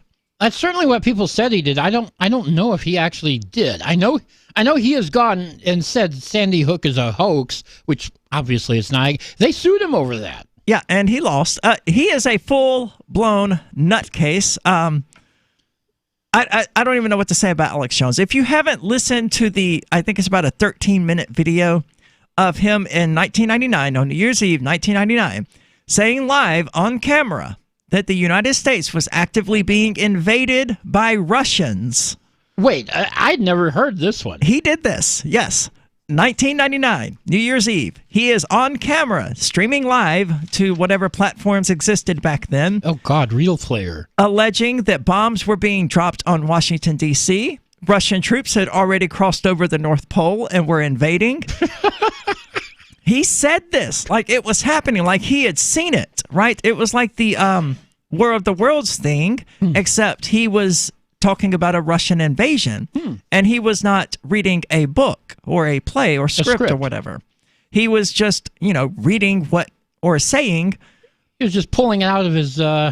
I don't know why he did it. Maybe he genuinely believed it. I don't know. Is his psychosis that extreme? It could very well be. Stay tuned. It's hard to say with Alex Jones. Yet such moves have only drawn internet platforms further into thorny political fights over their role as modern public squares. Democrats are often outraged by their perceived inaction against incitements to hate, while Republicans hammer the companies for what they say is a chilling effect their content moderation decisions have on free speech.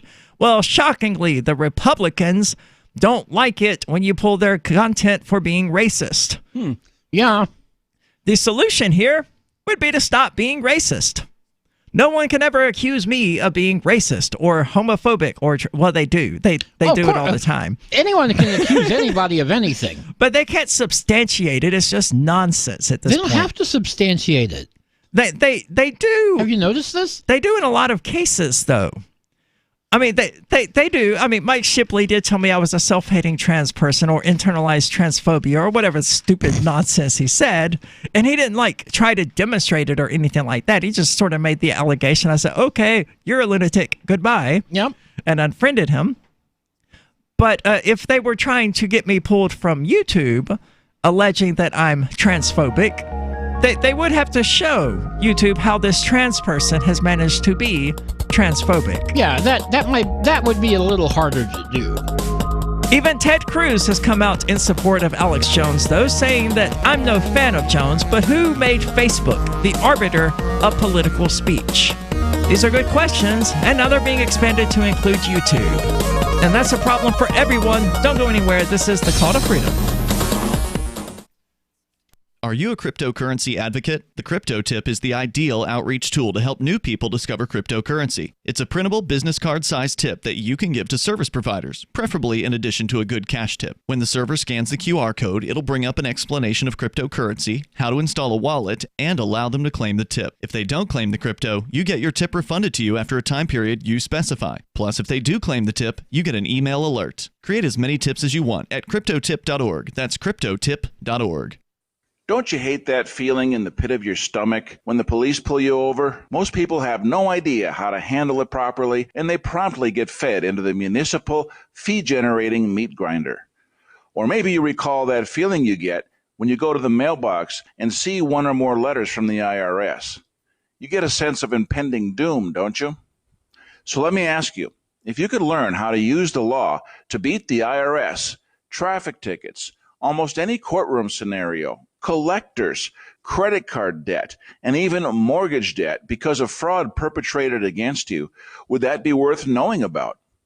Don't laugh. Investigate. Check out the life-changing benefits of the Lighthouse Law Club at their website, lighthouselaw.club. That's lighthouselaw.club. And while you're at it, visit the Lighthouse Law Club YouTube channel. You might be in for a pleasant surprise. Imagine someone in your community getting in their car, turning on the radio, and hearing the Liberty Radio Network. You can make that vision a reality with your own micro radio station. Visit broadcast.lrn.fm to learn how you can put our programs on the air in your area. You can have LRN.FM running around the clock, and you can even add in your own local shows. Building a radio station is simple, but programming isn't. That's where LRN.FM comes in. Learn more at broadcast.lrn.fm. That's broadcast.lrn.fm. Did you know you can legally exit the U.S. federal income tax system?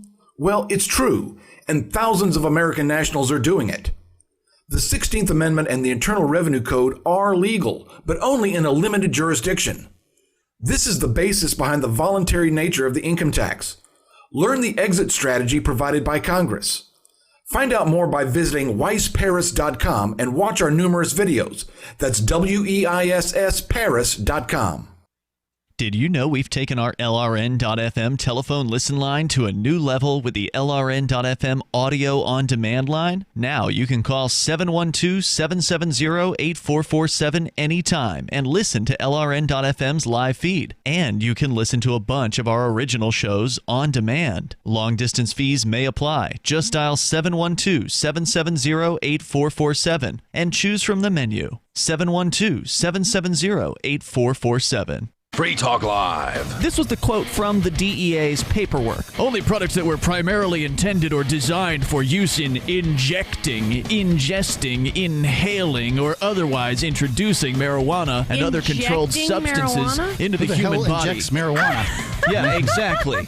That's how out of touch these people are. They're trying to make it look like marijuana users are strung Injecting out things. heroin junkies. Right. And it's just not true. No. Look, if you were to ever even try to put plant material in a syringe and inject that into your veins, It's going to go poorly for you. it's going to work once. You're going to get high one last time if you even make it to that point. Yeah. That's not a good idea. Never in the history of marijuana consumption has anyone ever injected it into their veins. Yeah. Kids, don't try that at home. Free Talk Live, 7 nights a week from 7 to 10 Eastern, live on the Liberty Radio Network at LRN.FM.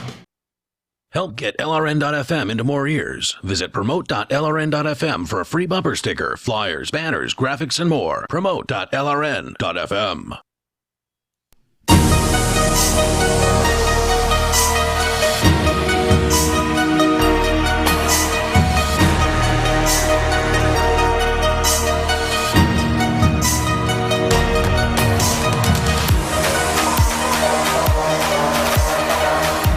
Welcome back. This is the Call to Freedom. And as always, you're invited to give us a call. That number is 603-283-6160. Again, that's 603-283-6160. Or you can use the Discord call-in lines, which you can find at discord.lrn.fm. Now, we're going to move on from YouTube because apparently Bernie Sanders is doing his old crotchety person thing again. Oh, no. He traveled to Arkansas Wednesday to blast Walmart for paying what he calls starvation wages. Starvation wages. Does he have any clue? Well, no. I mean, he's a socialist. He's completely and totally clueless. In a 3-minute speech at the retail giant's annual meeting, the presidential hopeful urged shareholders to press Walmart to nominate a low-wage worker to its board of directors and to start paying its workers $15 per hour. It's a really good way to get rid of a lot of workers. Yeah, it is. And raise prices. Sanders compared Walmart's $11 an hour pay for workers to the company's CEO, Doug McMillon, who earned $24 million last year, thanks to 2018 profits of close to $10 billion. Surely with all of that, Walmart can afford to pay its employees a living wage of at least $15 an hour. And that is not a radical idea because many of Walmart's competitors like Amazon, Costco, and Target have already moved in that direction, all of which charge more for the cost of stuff than Walmart. Yep, that's true. Like, I typically buy the Walmart brand of Excedrin when I need some, and it costs $1 to buy 24 of them, to buy a 24-count bottle. It costs like $5 or $4 to buy a 100-count bottle, something along those lines. I don't remember the exact numbers.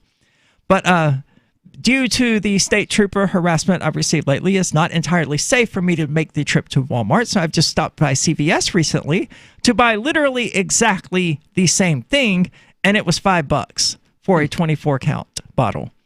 Yeah, that's $5? It was 5 times more expensive. And this was the generics. This was the CVS brand of Excedrin versus Walmart, which has it for 94 cents. Under $1.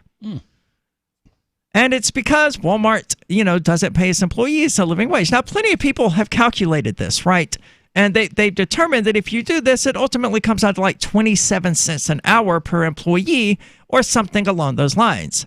It's certainly not enough. Even if you drop the CEO's pay to $1 per year, it's still not going to be enough to get people up to $15 an hour. That's just not the way economics works.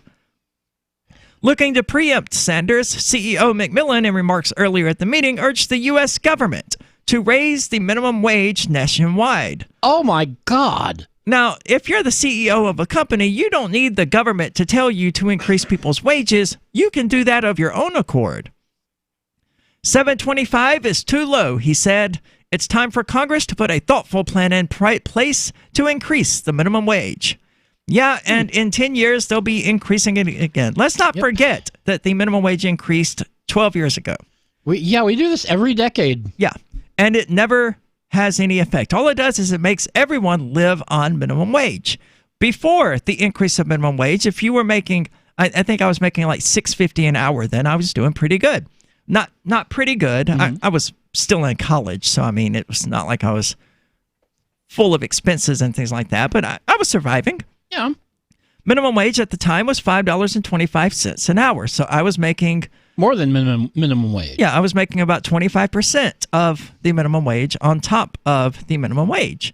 Then the minimum wage increased incrementally, and at one point it did stop at $6.50. So suddenly I, who was doing a job that was more complicated and more difficult than flipping burgers at McDonald's, was making exactly the same pay as the burger flipper at McDonald's. And this bothered me.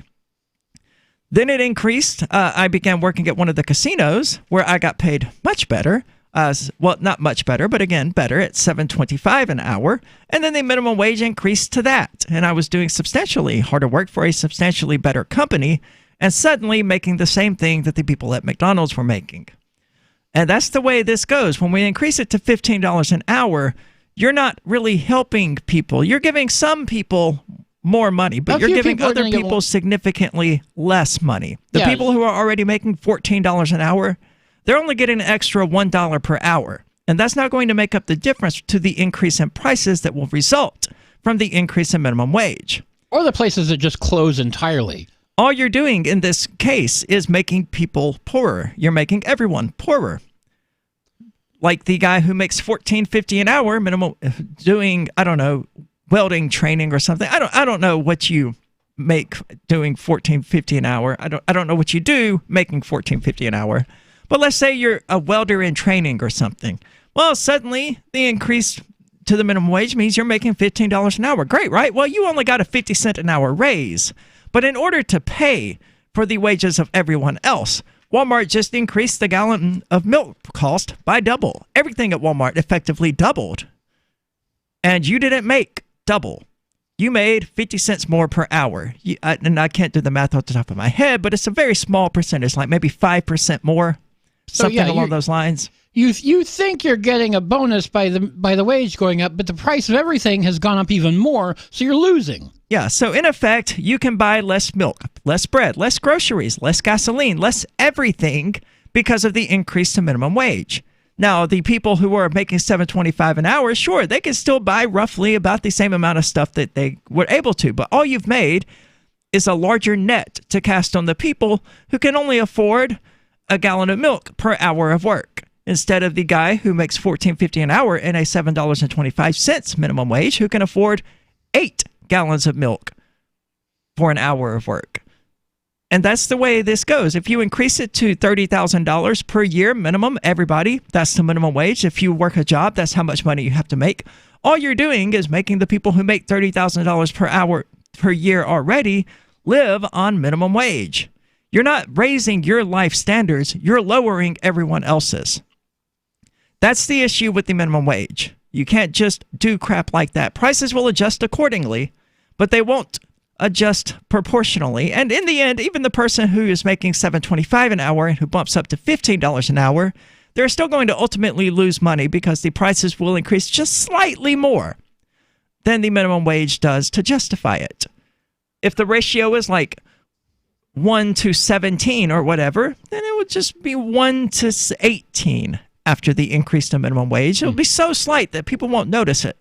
And then 50 years from now, everyone will look around going, why is everyone living in poverty? This is America. Why is everyone living paycheck to paycheck? Well, it's because you put everyone on the minimum wage, you freaking mouth-breathing idiot. That's why everyone's living paycheck to paycheck. It doesn't help. The only thing that's going to help is to abolish the minimum wage, to allow the employer and the employee to work out the terms of their employment agreement in whatever numbers they wish to work them out. This, in turn, gives the employee, the prospective employee, the power over the company because there are suddenly a lot more jobs to go around. And it becomes less a question of what can you bring to this company and more of a question of what can this company do for me. The whole minimum wage is designed to give power to companies. It's designed to filter power from the hands of consumers, from the hands of employees, into the hands of corporations. And when you increase that, you're just giving the corporations more power. This is the call to freedom.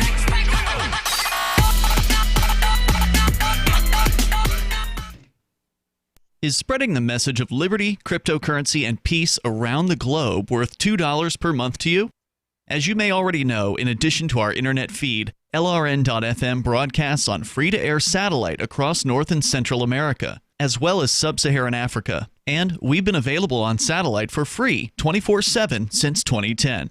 The LRN.FM free-to-air satellite signal is reaching some of the most oppressive regimes in the world, and there's no doubt our ideas are making an impact. You can learn more about the channel's impact by watching the 3-minute video at fund.lrn.fm. If you'd like to help free minds globally with our ideas of liberty, cryptocurrency, and peace, you can donate as little as $2 per month via fund.lrn.fm. You can help us continue and expand our satellite broadcast to multiple continents. Visit fund.lrn.fm today, and thank you for your help. Don't forget to share the link on social media. That's fund.lrn.fm. Did you know that Free Aid is a mutual aid, educational, and networking organization? At Free Aid, we support volunteers who provide first aid. We do outreach to the public about health and safety, and we bring together medically skilled freedom lovers. Free Aid is made possible by your generous support. Donors can receive great gifts like first aid kits, t-shirts, silver dime cards, and hoodies. The Free Aid Silver Dime Card Project is sponsored in part by Roberts & Roberts Brokerage, Freedom's Phoenix, and Don't Tread on Meme. Visit fr33aid.com. I've been told no in many different ways. I give you an order and you're going to obey it. George, you can go this way. You can do that and you have to leave here. You cannot bring signs into the rally. Walk with me. Well, I'm comfortable here, actually. Whoa, Hey, who do you think you are? Excuse me. There is no video and audio allowed in this office. No, I have work today. You ain't gonna make it. Wait now. Wait a minute. Whoa. Hey! Oh my God! Unbelievable! Why are you running from me? Because you scared me. What am I being detained for? You're being served. What is this? You're being served. What is this? Bureaucrats have a funny way of telling people no. That's the sound of the men working on the chain. Derek J's Victimless Crime Spree. Watch it for free and order the Director's Cut DVD at victimlesscrimespree.com. Some of you asked, and now we've delivered. LRN.FM's live Keene, New Hampshire studio shows are now streamed in HD on Twitch. Visit our channel at twitch.lrn.fm and give it a follow. If you have Amazon Prime, you get 1 free subscription on Twitch. If you use it on our channel, Twitch will give LRN.FM a monthly piece of your Prime subscription cost. So please watch, follow, share, and subscribe to twitch.lrn.fm. That's twitch.lrn.fm. On Free Talk Live, we're bringing people to the ideas of liberty every day. From wrestling superstars like Glenn Jacobs. You guys really are having an impact, I believe. Like I said, a lot of where I am now is due to listening to Free Talk Live. You changed my mind on some very important issues years ago. To random people tuning in on the radio. I was kind of stuck in the left-right paradigm. I heard your show by chance on a Saturday night. From there, I went on, joined the Free State Project, and become an amplifier. So, I mean, that's really the reason why I amp is because I know that if it wasn't for you guys being on as many stations as you are, I never would have found the ideas of liberty. Your amp will directly change more lives by getting Free Talk Live in front of people looking for talk radio online and on the air. When you amp Free Talk Live, you get perks like access to the AMP-only Facebook group and AMP podcast. Visit amp.freetalklive.com. Some of our live shows are streamed in HD on Twitch. Please follow and share at twitch.lrn.fm. That's twitch.lrn.fm.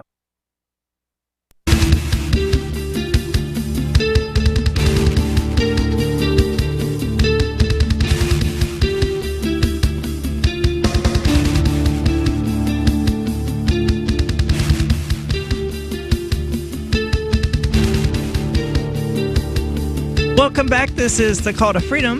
And if you like our show, you should check us out on social media. You can find us on Facebook by using @TheCallToFreedom, and on Twitter by using @CTF_LRN, and on the Liberdon server of Mastodon by using @TheCallToFreedom.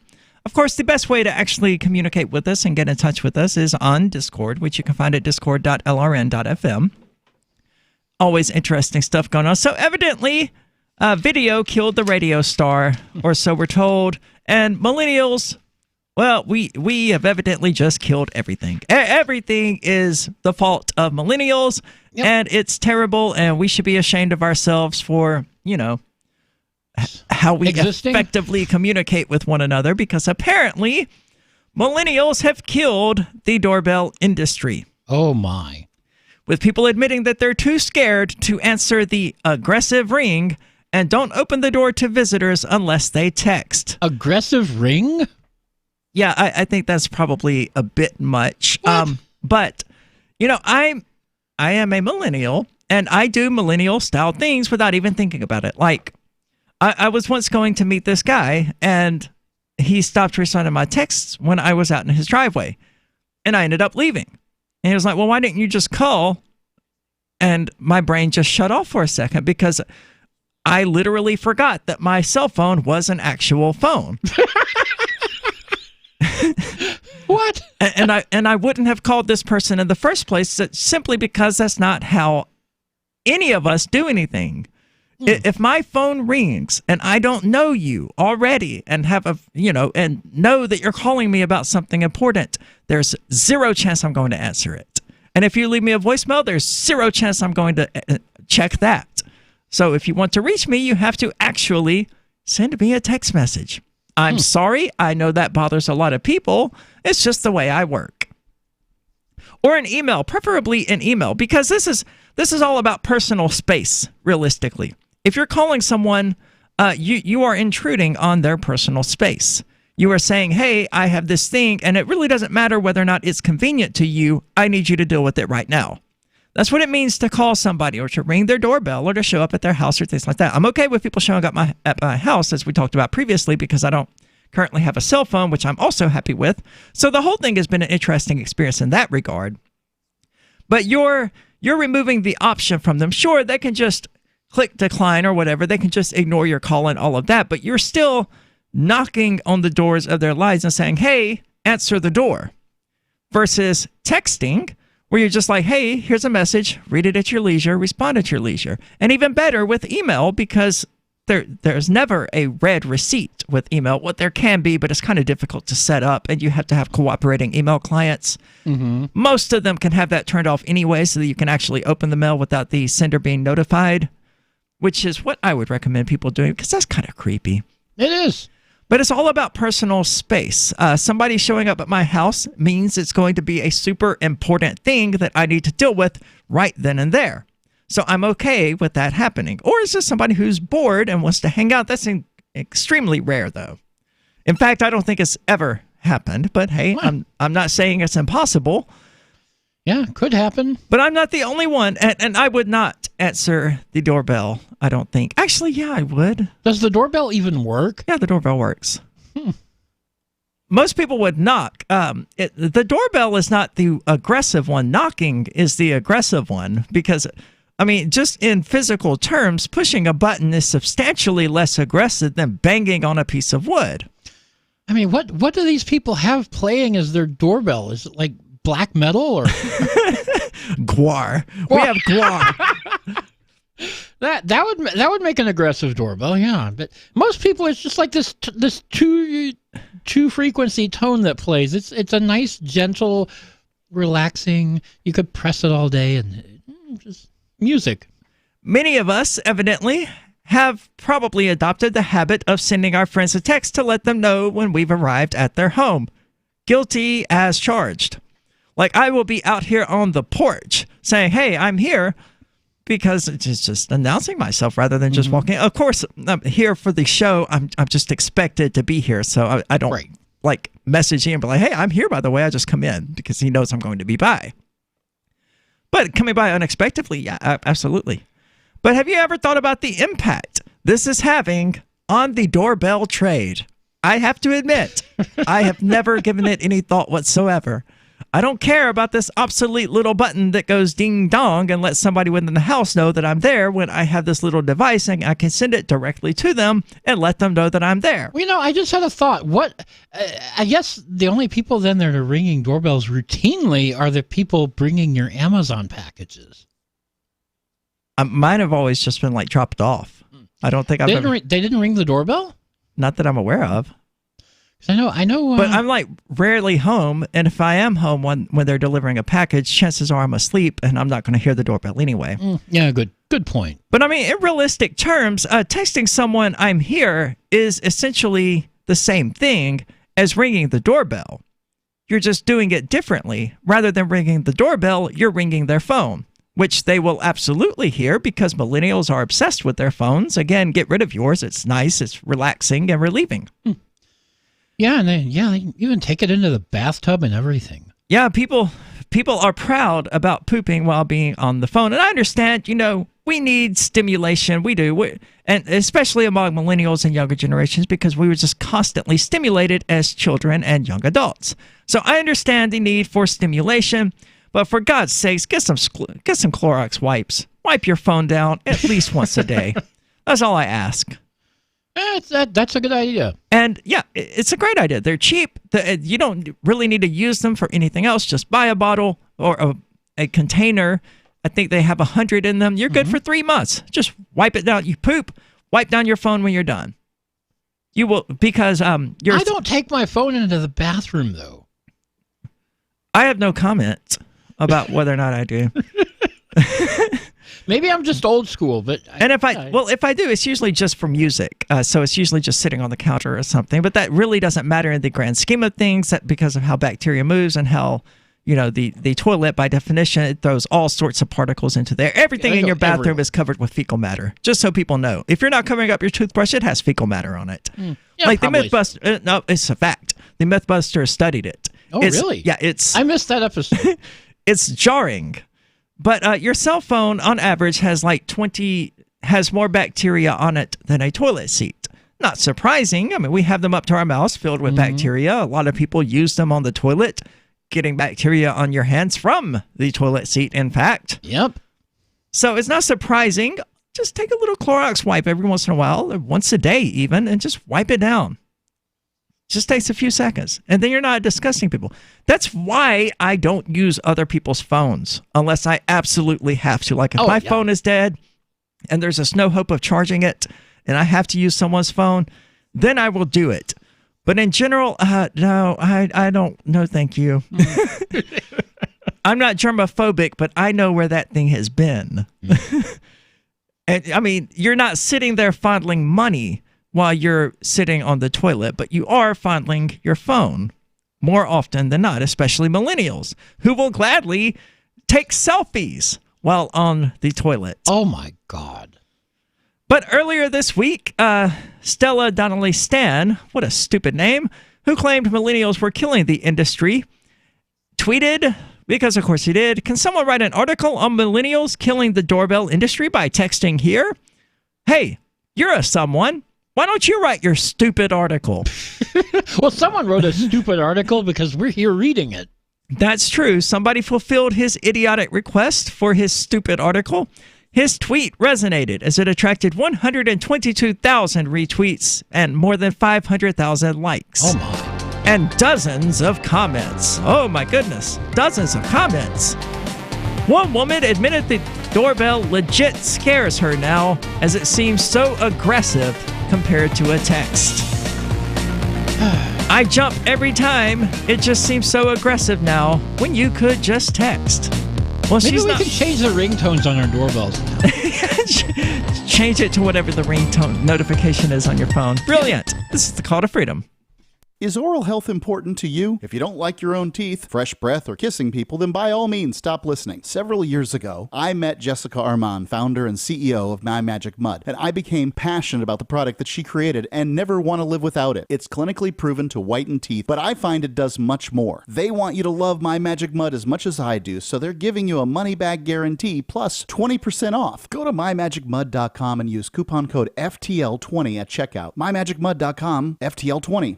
The Free State Project has reached its goal of 20,000 liberty lovers who've pledged to move to New Hampshire and get active to achieve liberty in our lifetime. Perhaps you're trying to figure out what part of New Hampshire should be your destination. If so, consider Keene. You'll find more than 150 reasons to move to Keene at move.freekeene.com. Keene is famous for its historic, publicity-generating activism, as well as being the liberty media capital of the world. It's home to freekeene.com, New Hampshire's destination for liberty activism, news, and opinion. For years, we've been compiling over 150 reasons to move to Keene at move.freekeene.com, where you'll learn about some of what's happening here and what makes Keene a great place to live. If you love liberty, you'll probably enjoy anywhere you end up in the Shire. But do your due diligence first. Please visit move.freekeene.com for the full list of over 150 reasons to move to Keene. That's move.freekeene.com. Did you know you can listen to LRN.FM via our free-to-air satellite channels? We have channels over nearly all of North America and much of Africa. All you need is an affordable receiver and a dish as small as 30 inches. There are no monthly fees. Learn more at sat.lrn.fm. Plus, if you are a broadcaster or want to be one, this is a good delivery method for our content. See our coverage maps and get details at sat.lrn.fm. That's sat.lrn.fm. sat.lrn.fm. There are basically two types of advertising: direct response and branding. Radio's great for direct response with its low cost to listener ratio, but audio can't be beat for branding, which is a longer-term endeavor. You want to be the first thing that someone thinks of when they think about your product or service. If you have a local business that you want kept top of mind in your community, call the station. If you need national reach, Free Talk Live's got around 200 radio stations, millions of monthly listening sessions, can suit all budgets, and if we don't think we're right for you, we'll tell you. Email me, mark@freetalklive.com. Now that you've found the Liberty Radio Network at LRN.FM, you may want to help expose others to our great programs. To assist you in doing so, you'll find resources at promote.lrn.fm, including details on how to get a free bumper sticker, quarter-page flyers you can print out and distribute, banners for your website, as well as files that will allow you to make your own custom banners and graphics. Visit promote.lrn.fm and help bring new listeners to the Liberty Radio Network. That's promote.lrn.fm. This is Michael Dean from the Freedom Fiends. I've run websites since 1996 and have used over a dozen web hosts in that time. AgristHosting.com is the only one that hasn't broken my heart. Agrist Hosting's uptime and service is stellar, and their DDoS mitigation is the best I've seen. That's important because if you tell the truth in this world, you'll ruffle feathers. And some people will try dirty tricks to silence your voice. No matter what the haters hit us with, Agrist Hosting keeps our websites online. If you have a mission-critical commercial presence or a world-changing activism site, you cannot tolerate any skullduggery. So go with agristhosting.com. Have a WordPress or blog site, but you're not satisfied with performance or uptime? Or just want raw hosting? Want to pay with Bitcoin? Agrist Hosting specializes in high-performance hosting with personalized service. Go to agristhosting.com and click on the button that says Get Hosted. That's agristhosting.com. Love what we do? Please help support our international satellite channels at patreon.lrn.fm. That's patreon.lrn.fm.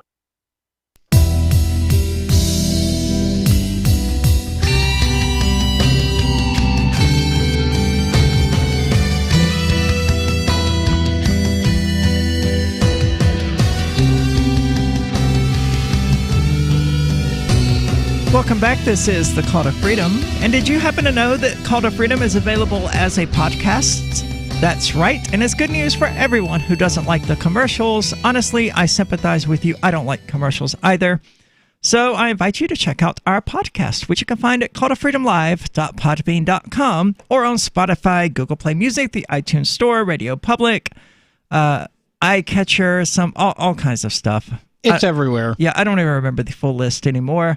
It comes ad-free. But the caveat is that it's not live, so you can't actually interact with us.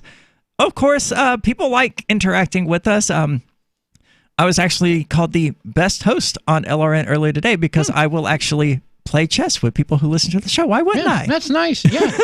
I don't know. It's odd to me that strikes people as unusual. Has the or chat been rare. quiet today? Because I don't think we've had mentioned much going on in there. Well, the chat has been relevant to what we've been talking about. I mean, we've been talking about the minimum wage and how, you're just encouraging them to fire you, realistically, and to lower the amount of employment actually happening in the United States. Put in more automation. Yeah, and ultimately that leads to more automation. Now, I know a lot of people who don't like using self-checkouts at Walmart, which is a strange thing to me. Oh, I love the self-checkouts. I do too, because the less I can interact with other human beings, the better for everyone.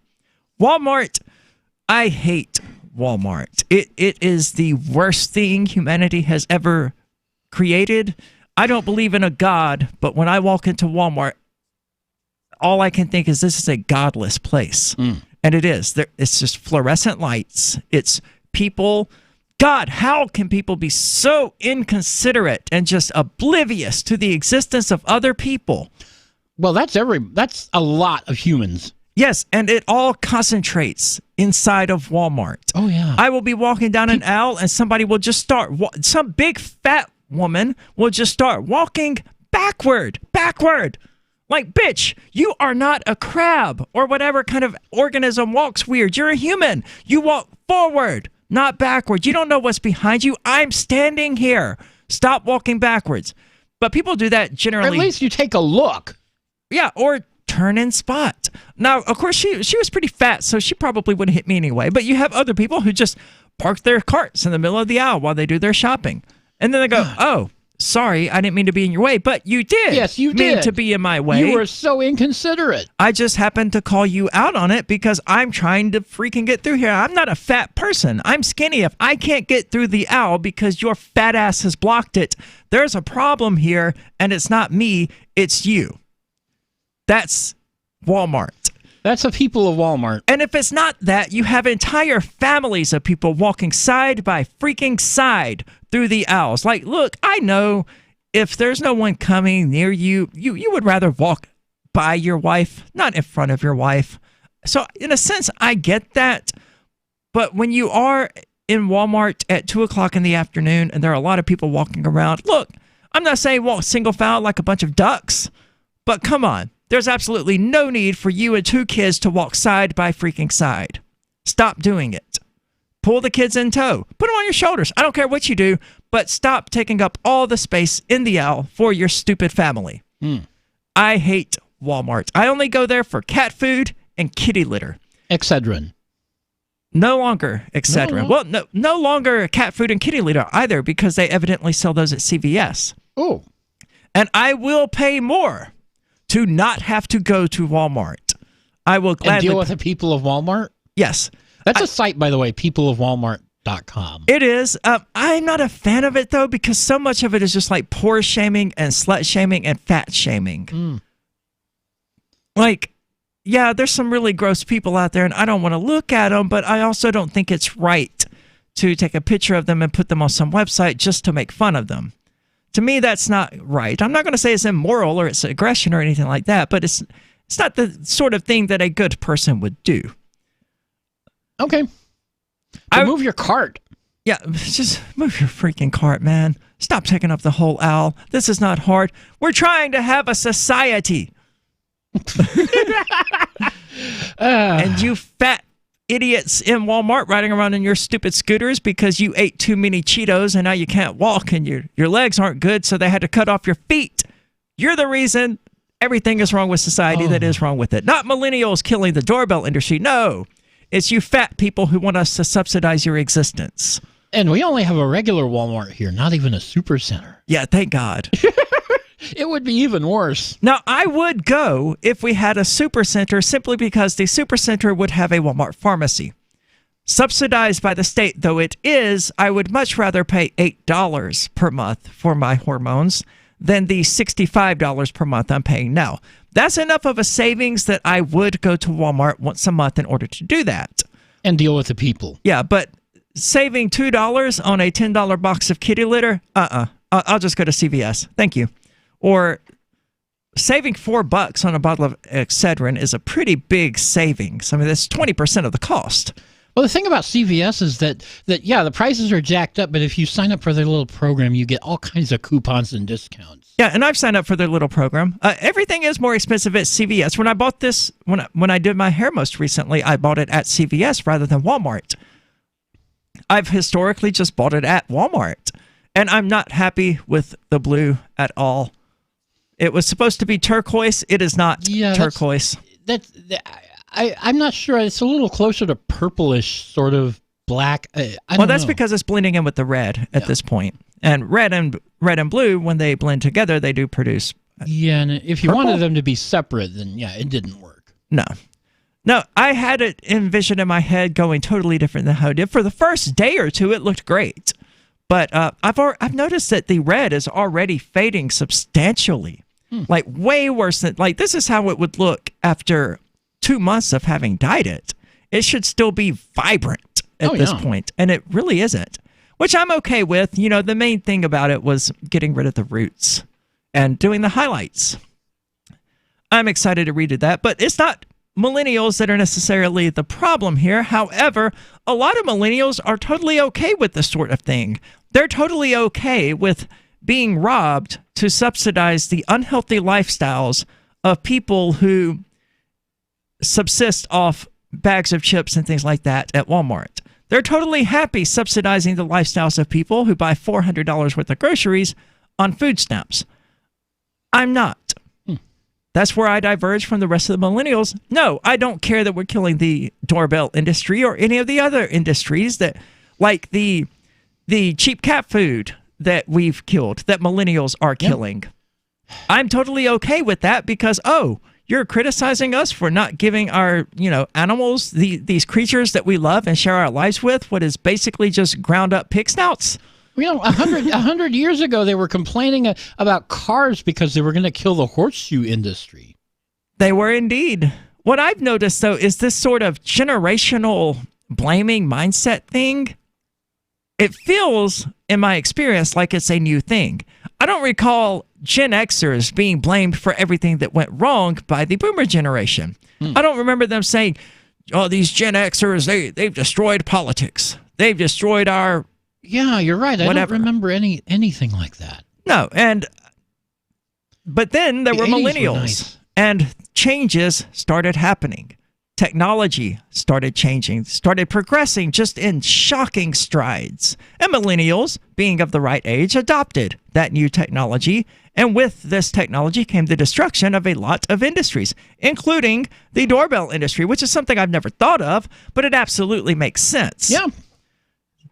It's not millennials who killed the doorbell industry, though. It's the technology. And millennials are simply being blamed for it. I would absolutely agree that sending a text to somebody on their cell phone is less obtrusive than ringing their doorbell. I don't know why I would agree. It just feels like it's less intrusive. Yeah. When you put it that way, yeah, because the doorbell, it'll just ring through your whole house and everybody hears it and it's kind of loud.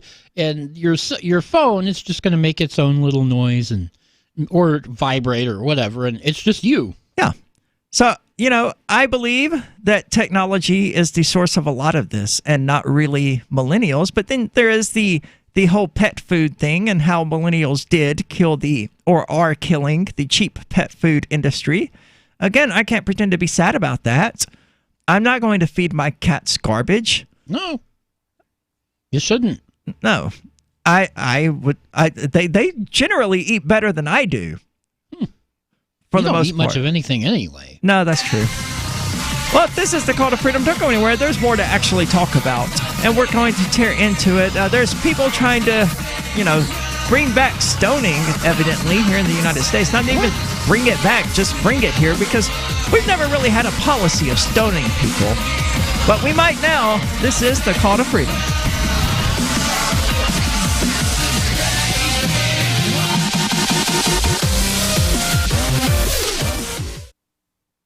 We have some good news. The indictments against Ross Ulbricht in the District of Maryland were dismissed with prejudice, meaning they can never be refiled. This is especially good because those indictments contain the only charge ever made that Ross engaged in murder for hire. This was a serious allegation that Ross Ulbricht denies. It was never prosecuted or ruled on by a jury, but was trumpeted by the federal government and the media as if it were proven fact. The Maryland court held these indictments for almost 5 years, poisoning Ross's case and leaving him under a cloud of unproven allegations.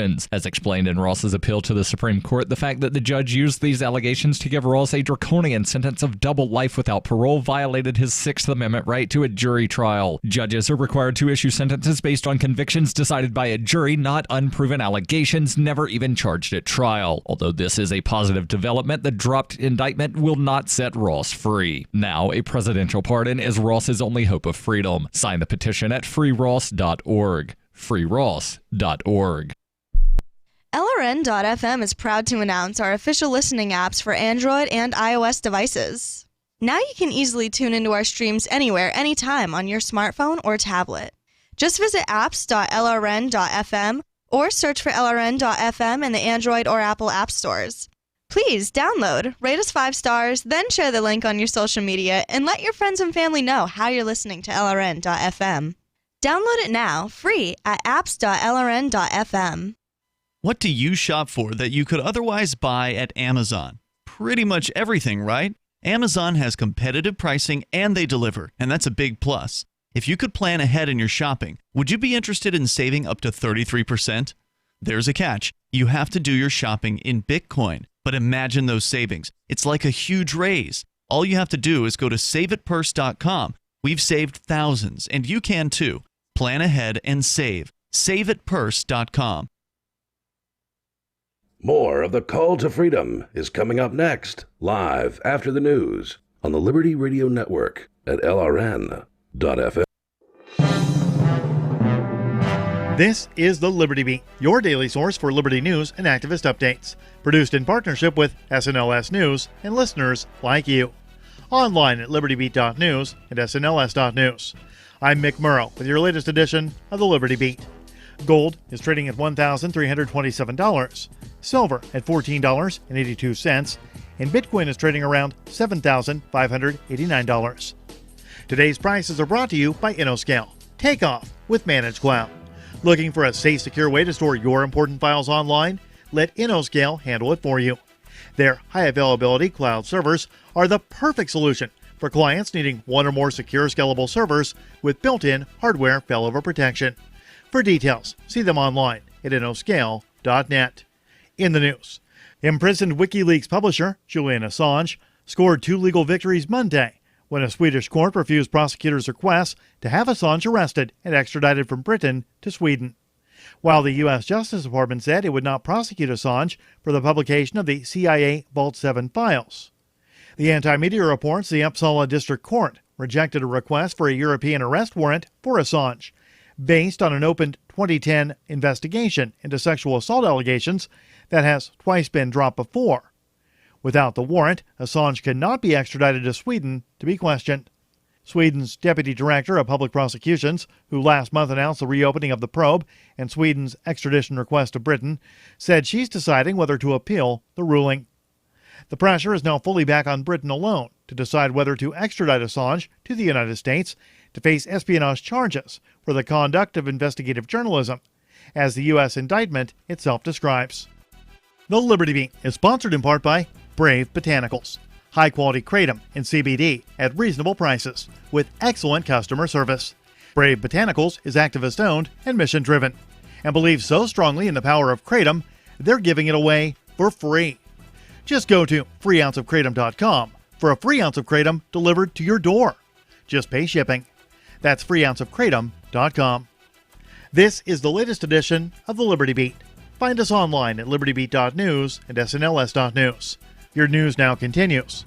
Minnesota's legislature has approved a spending plan that would set aside $900,000 over 1 year to assist homeowners in turning their lawns into bee-friendly habitats. The plan aims to replenish the food source of the rusty patch bumblebee, a fuzzy and fat bee on the brink of extinction, although it will also be beneficial to pollinators of all shapes and sizes. The Mind Unleashed reports that available funds will cover some of the costs associated with transitioning a traditional grass lawn into one full of wildflowers like creeping thyme, self-heal, ground plum, and dandelions, as well as clovers and grasses native to the area. Under the plan, 75% of the cost of converting a traditional lawn to a bee-friendly lawn will be reimbursed by the state of Minnesota's Board of Water and Soil Resources, with up to 90% of the cost covered in areas considered to have a high potential to support the rusty patch bee. Protesting both the individual cruelty of U.S. President Donald Trump and the globally ascendant politics of hate he represents, tens of thousands took to the streets in London and across the UK Tuesday, as Trump enjoys royal treatment from the British government on his first official state visit. The anti-media reports that Trump claimed in a tweet Monday that he had not yet seen any protests, but the demonstrations Tuesday were impossible to miss, with the 20-foot-tall Trump baby blimp flying over London and crowds of Britons pouring into the streets throughout the country. Journalist Shasta Aziz told the crowd gathered at a London rally on Tuesday that the protest is about Trumpism, quote, the hatred and poverty that is spreading, end quote. The demonstration and marches kicked off Tuesday morning as Trump met with British Prime Minister Theresa May, who is resigning Friday after failing to negotiate a Brexit deal. Support for the Liberty Beat comes from the Conscious Resistance Network, featuring videos, news reports, and articles from a spiritual anarchist perspective. Experience the Conscious Resistance at theconsciousresistance.com. How would you like to have your business featured on the Liberty Beat? You can. Just send an email to libertybeat@snls.news for details. This is the Liberty Beat, produced in partnership with SNLS News and listeners like you. The Liberty Beat is online at libertybeat.news and snls.news. I'm Mick Murrow, reporting for the Liberty Beat, reminding you, spread liberty with a smile.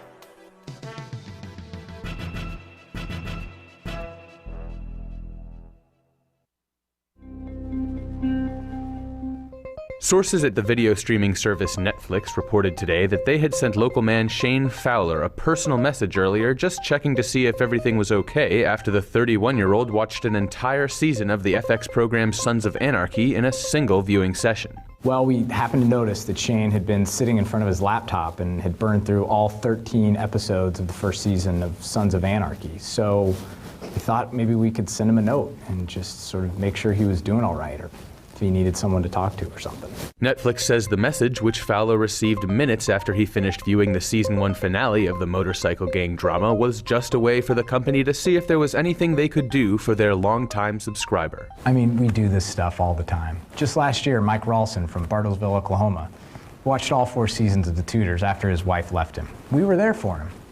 We just like to check in on our customers from time to time. This is the Onion News Network.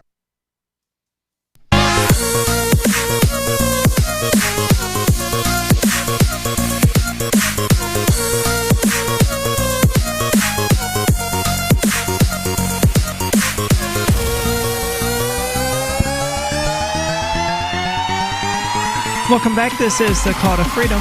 As always, I'm your host, Arya DeMezzo, author of Dancing in Hellfire, which you can find on Amazon, so be sure to go check that out. Joined in the studio, as always, by Michael Hampton from BitcoinHistory.com. And I just found the most interesting thing coming to us from Salon, so you know it's going to be psychotic. Crazy? Coming to us from Salon is the headline, Weaponized White Feminism in The Handmaid's Tale and When They See Us. I've never even heard of When They See Us. When They See Us? What? Yeah, I haven't heard of it. I've heard of The Handmaid's Tale. I have not heard of When They See Us. Well, I've never seen any of it. No, me either. I have no interest in it, but whatever. But sometimes white feminism is so empathic in its insistence that the world reckons with it, that it obliterates all else in its path. Hold on. I think she's just trying to be too eloquent for her own good. I've long understood this, but I didn't expect to receive a reminder while recently co-moderating a discussion of When They See Us. Netflix's limited series, created, co-written, and directed by, I don't know, some chick, is a restorative act in many respects, the most vital being its insistent focus on the stories of the 5 black men wrongfully accused and convicted of the rape and beating of a jogger that took place in 1989. Following a screening in its first 2 episodes, I open an audience question and answer session by urging my fellow viewers to watch the documentary 13th, citing it as a companion piece of sorts to When They See Us. 13th addresses the tragic inequity mass incarceration inflicted on communities of color, while When They See Us contextualizes this injustice within the framework of a specific story. Very bad writer. I hoped aloud that When They See Us would reinvigorate dialogue about racial bias in the criminal justice system and the near impossible task of effectively reintegrating it to society after release.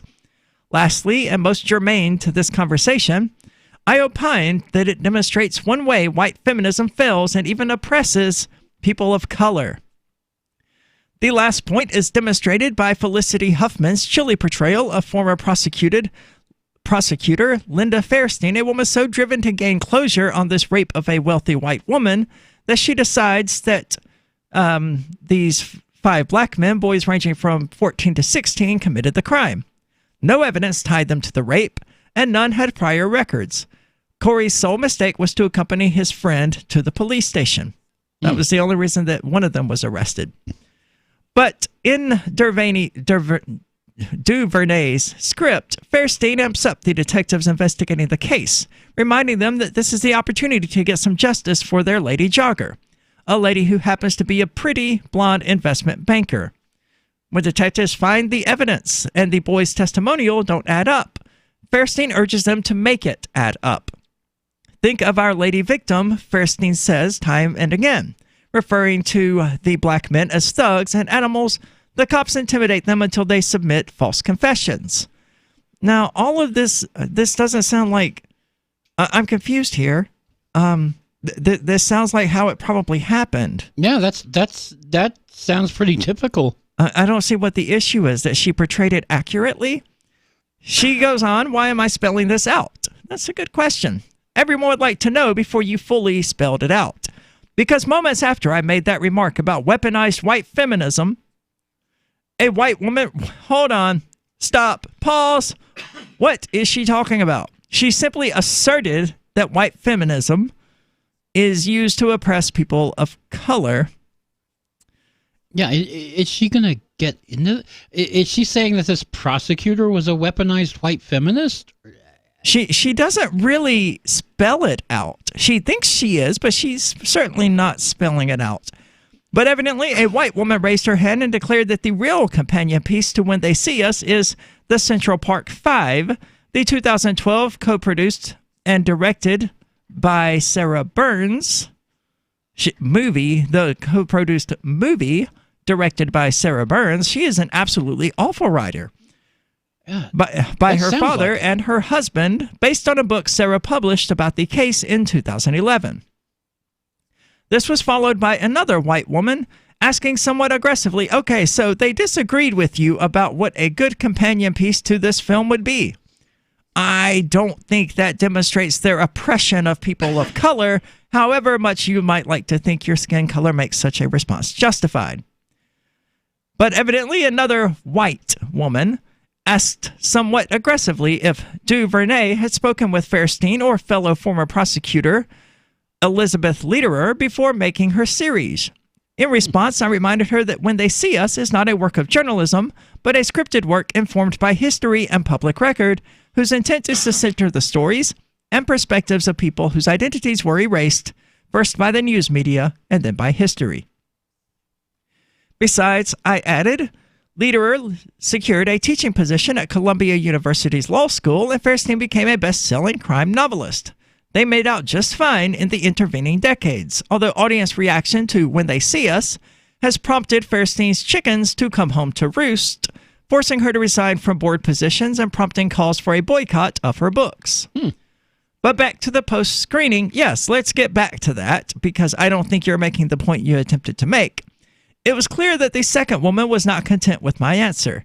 She came up to me and told me so after the panel, adding that the boys' parents should have known better, and really, what happened to their sons was their fault. What? Across her shirt, she wore a variety of buttons displaying pro-choice symbols and feminist slogans. Okay, so some woman concluded from the movie that I haven't seen that it was the fault of the parents of the black men. And she happened to be a feminist when she said this. I don't think it's fair to blame all feminists for what this woman said. Yeah, that's stretching it a bit far. Between her and the first woman, my mistakes became clear. In uplifting the valuable work of a black woman, I, another black woman, neglected to pay tribute to white women. Never mind that DuVernay created a previous nonfiction work that directly informs her current one. Sarah Burns' completely separate production is the true companion piece. So evidently, 13 is a nonfiction work that directly ties into the other one. I don't know. I've never watched any of this crap, and I don't really have much intention of doing so. I haven't either. And the way this story is written, it's a little hard to follow at times. It would be better if she actually got to The Handmaid's Tale, which is something that most people are actually going to be familiar with because they didn't take part in these limited screenings. Never mind that Fairstein and Lederer constructed their success on a bedrock of 5 destroyed boyhoods. Never mind the ripple effect that wrongful conviction had on their families. The white women who prosecuted and persecuted them deserved a hearing, one more in a long list of them. When disaster falls from the sky, there's a tendency and a desire to claim ownership over that comet and the suffering it causes, if and only if it touches white lives. Here, the concern is over the lives of 2 white women who built a crusade around another white woman and whose efforts resulted in the convictions of 5 black men who did not commit the crime. Meanwhile, the actual rapist remained free to rape and assault other women, 9 that authorities know of, including Lourdes Gonzalez. And yeah, sure, of course, hashtag not all white feminists. Nah. I like how she throws that out there just so casually. Oh, yeah, and yeah, sure, of course, duh. Not all. Hashtag not all. Enough of them do insist on centering their plight that for women of color navigating the interruptions, attempts at erasure, and so even when they're not white feminists and they're just feminist enough to be feminist, she still can't help but criticize them for their interruptions, attempts at erasure and deflection, and says that it grows aggravating and tiresome. Women of color learn to contend with this early in life, particularly women of color who embrace the vision of feminism typically taught to them first. This brand of feminism, like whiteness itself, is considered to be the default vision of female empowerment, while the understanding that if white women rise, all women rise, all lives matter. This brings us to these latest episodes of The Handmaid's Tale, now streaming on Hulu. So good, something I'm at least somewhat familiar with. Okay, so even having never seen it, at least I know what it is and generally what it's about. I don't like this writer though, but stick with me, we're going to get through this. It's going to get crazy. This is the Call to Freedom. Looking for a great real estate investment? Consider New Hampshire, which is ground zero for the Liberty Movement. Your first call should be to Mark Worden from Porcupine Real Estate. He's more than just a real estate agent. He's your New Hampshire concierge. Where are the best places to live? Do you want farm, city, the burbs, or forest? Do you want a duplex or multifamily building so that renters pay your mortgage? There are homes in all price ranges in New Hampshire, and Mark can help with financing too. Invest in Liberty and property. Mark Worden can help. PorcupineRealEstate.com. Is spreading the message of liberty, cryptocurrency, and peace around the globe worth $2 per month to you? As you may already know, in addition to our internet feed, LRN.FM broadcasts on free-to-air satellite across North and Central America, as well as Sub-Saharan Africa. And we've been available on satellite for free 24/7 since 2010. The LRN.FM free-to-air satellite signal is reaching some of the most oppressive regimes in the world, and there's no doubt our ideas are making an impact. You can learn more about the channel's impact by watching the 3-minute video at fund.lrn.fm. If you'd like to help free minds globally with our ideas of liberty, cryptocurrency, and peace, you can donate as little as $2 per month via fund.lrn.fm. You can help us continue and expand our satellite broadcast to multiple continents. Visit fund.lrn.fm today, and thank you for your help. Don't forget to share the link on social media. That's fund.lrn.fm. There are lots of ways to listen to Free Talk Live. Our podcast has been around since podcasts began, and now the FTL feed is loaded with content besides our full show archives. Did you know that we make it easy for you to customize your podcast subscriptions? We have different feeds, one that includes only our full shows, one with just the Daily Digest, and one with just the Edgington Post. You decide what you listen to. It's quick and easy to customize your feeds at feeds.freetalklive.com. That's feeds.freetalklive.com. Are you tired of governments murdering people around the world? Stop using their money. There is an alternative. Bitcoin is a stateless free market non-political currency. Bitcoin cannot be inflated or controlled by any government. By using their money, you are helping the state. Stop doing it. You have an incredible alternative available now. Learn it, use it, spread it. Get started with Bitcoin at bitcoin.com. That's bitcoin.com. LRN.FM now has a Discord. Discord is a free text and voice chat platform, and we now have our own server with a bunch of channels at discord.lrn.fm. You can join other listeners as they chat about various things during our live shows, or anytime, day or night. Discord software is available cross-platform, so you can have it on whatever device you want and take your chats anywhere. Join our Discord at discord.lrn.fm. That's discord.lrn.fm. Following several months of negotiations, representatives at the Minnesota State Museum confirmed today that they've extended their final offer to the anonymous owner of the couch from the hit 1970s sitcom The Mary Tyler Moore Show. We hope an agreement can be reached soon because after months of back and forth, we just need a straight answer here. Healy noted that the brown velvet artifact would be a welcome addition to its media wing, which boasts a robust collection, including several iconic Minnesota pieces. We have the fence from Grumpy Old Men. We acquired the puck from the Mighty Ducks several months ago. Healy and his team made their first bid in December of 2012 and have cycled through 5 rounds of negotiations, reportedly tripling their initial offer in an urgent attempt to secure the sale. It's not every day that an artifact of this significance comes on the market and went... Oh my God, it's him. It's him, okay? Hello, sir. What would you say if I went up another 2? This is the Onion News Network. Now you can follow LRN.FM on the decentralized Mastodon social media platform at toot.lrn.fm, toot.lrn.fm. Oh!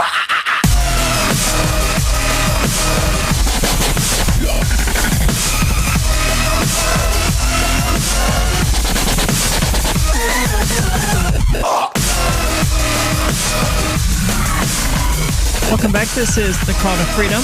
Of course, you're invited to give us a call at 603-283-6160. Again, that's 603-283-6160. Or you can use the Discord call-in lines, which you can find at discord.lrn.fm. Now, we just began tearing into the Salon article written by this raving, mouth-breathing lunatic who is convinced that white people, even when they're, signaling on behalf of, disenfranchised and oppressed minorities, are still ultimately engaging in some sort of white supremacy of their own. I don't know. The whole thing's stupid, and I don't really understand where they're coming from. I like seeing the intersectionalism destroying itself. I mean, this was always going to be the inevitable result. When you have this sort of victim Olympics and everyone competing for the spotlight of being the biggest victim, and then you have multiple groups of people doing it, all of that overlapping and working together is ultimately just going to become rifts because they're going to disagree about who has it worse. So for the white feminists out there, they're sitting there, they're probably characterizing as women are more oppressed than black people. Just saying probably how they're characterizing it. I don't know. Well, I don't spend a lot of time with these people. If that's their perspective, then that's their perspective. Right. And of course, this puts them at direct conflict to people who are of the mind that black oppression is worse than female oppression. And they end up battling each other over whose brand of oppression sucks worse than the others. I find the whole thing rather useless to me. We have the boot of the state on our necks, and you have been deceived expertly into fighting against one another instead of the boot on your neck. You're both oppressed by the state, and you can't even see it. No, and instead of doing anything about it, you're lying there on the ground with the boot of the state on your neck, and you're accusing these other people whose boot you can see on their neck of not being an ally because the boot is harder on your neck, well, you can't really feel the boot on their neck either. You can only feel the boot on yours. And only if you're not deliberately ignoring it, as a lot of these people do. So she finally gets into The Handmaid's Tale and says that a critic's job is to evaluate a work on the merits of its creative and technical execution first and foremost. Hold on. What? That's not at all correct. A critic's work is to evaluate a work based on whatever criteria the critic wishes to base their evaluation on. That's what a critic does. They criticize. Yeah, and it's up to the individual critic. I did used to review games and criticize them for a living. I didn't make a lot of money doing it, but I did get paid to do it. And it was never... There is no hard and fast rule about being a critic. Oh, you can't criticize how the dialogue in this game is written. You have to take it for its creativity and its technical execution. There's none of that. Are you crazy? This is as subjective as a thing can be. It's like, I didn't like it, and here are my reasons. Or I did like it, and here are my reasons. If technical execution is important to you as a critic, then sure, write about that. Examining what a work adds to the cultural dialogue, also not a critical thing that critics are supposed to do. Really? Why not? Some of them can, but it's not like I have to sit here in order to fully assess the video game Final Fantasy VII. I have to ponder what it adds to the cultural dialogue. No, get that pomposity out of here. That's ridiculous. Sure, you do have some people out there who are probably doing that, and it's, Final Fantasy VII is so brilliant because it's all about climate change and destruction of the environment. It's like, well, okay, sure, but nobody else is playing Final Fantasy VII because of its political messages. Maybe some people are, but most of them probably are not.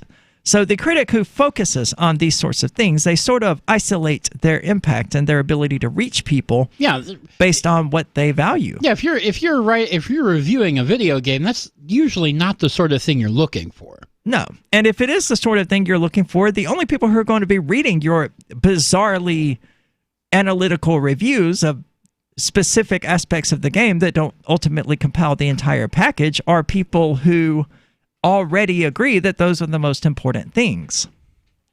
So viewing the 6 new hours of The Handmaid's Tale made available to critics made me acutely aware of the balance and restrictions I impose upon myself as a critic and as a black woman.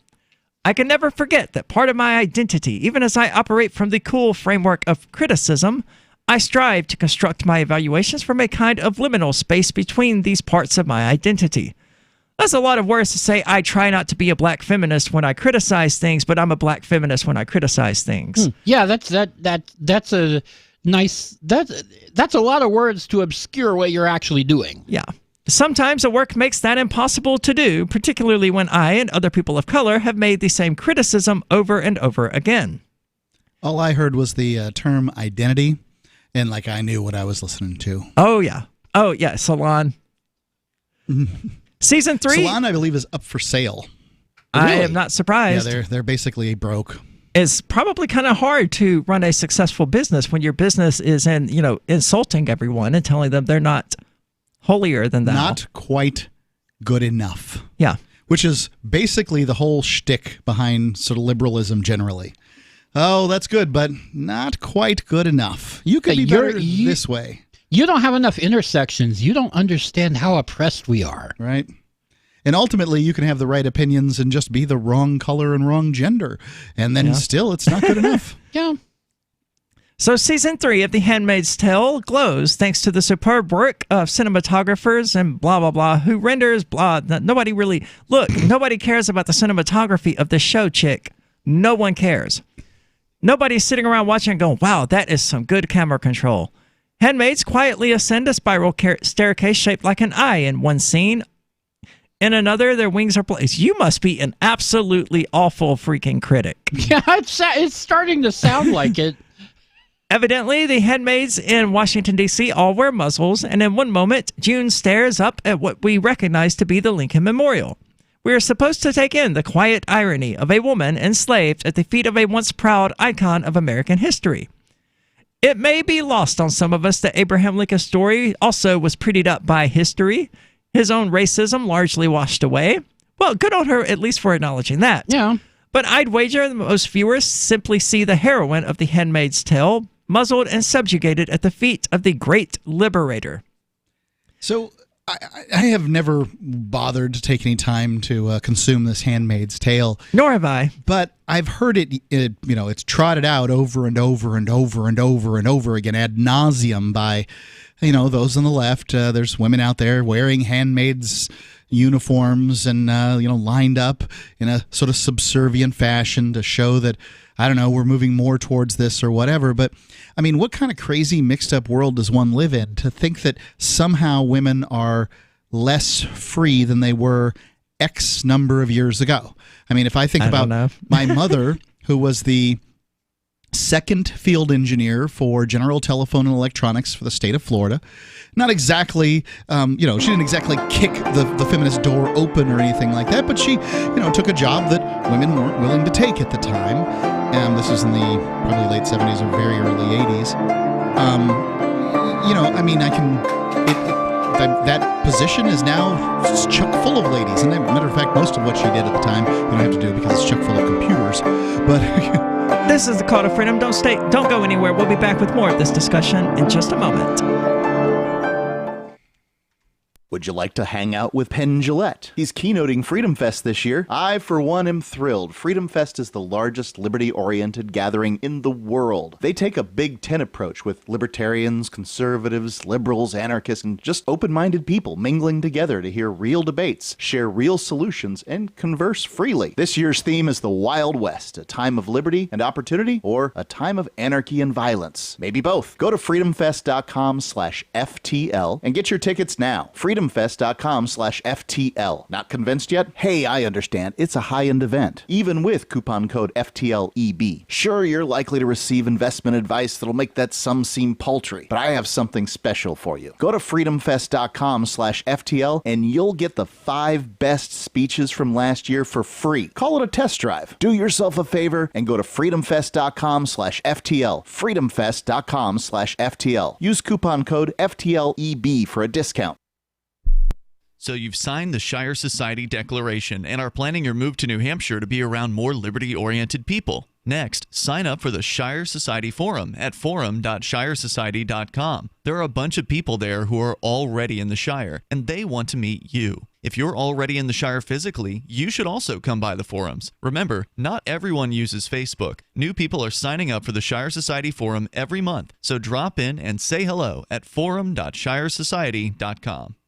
This is a special alert for business owners, consultants, coaches, folks planning retirement, entrepreneurs, and anyone who is saving and investing to build a financial future. You are likely aware that financial privacy for most people has recently died a miserable death. And let's face it, without privacy, there really is no security, is there? Bankrupt governments and banks on the verge of collapse are perhaps the biggest threat to your financial future today. The Lighthouse Law Club recognizes this and has been working diligently to provide safe, secure, and productive tools to ensure your privacy, your financial security, and your future financial well-being, despite the catastrophes which many people fear are looming ahead of us. Find out more with a variety of free videos on the YouTube channel for Lighthouse Law Club. Just search YouTube for Lighthouse Law Club and secure your future today. The LRN.FM social media channels have been revamped. We've eliminated Facebook and focused on other platforms like Twitter and Mastodon, the decentralized alternative to Twitter. On our accounts, you'll find posts from multiple LRN.FM show hosts together in one place. Follow us on Twitter at twitter.lrn.fm, or better yet, move to the decentralized Mastodon social media platform at toot.lrn.fm, toot.lrn.fm. I think you'll like it. Since time began, tyrants have taken aim at personal liberties. Now there's a movie that aims back. The government has no more right to tell us what to put in our bodies than they have to take our guns or tell us what books we can read. 6 drug police were eaten by bears while raiding a marijuana farm. On your knees, you dirty hippies! Jesus. On your knees! What's the problem, officer? Today, many cops who enforce pot laws do so only because it provides them with cushy jobs, good benefits, and a chance to push people around. I was an undercover narcotics officer. The drug war is nothing but a farce. The Second Amendment says you gotta keep you and your gat intact. Guns and Weed, The Road to Freedom. A film by Michael W. Dean and Nima Vadavi. DVD available now at gunsandweed.com or on Amazon. That's gunsandweed.com. Makes the perfect gift. Remember, that's gunsandweed.com.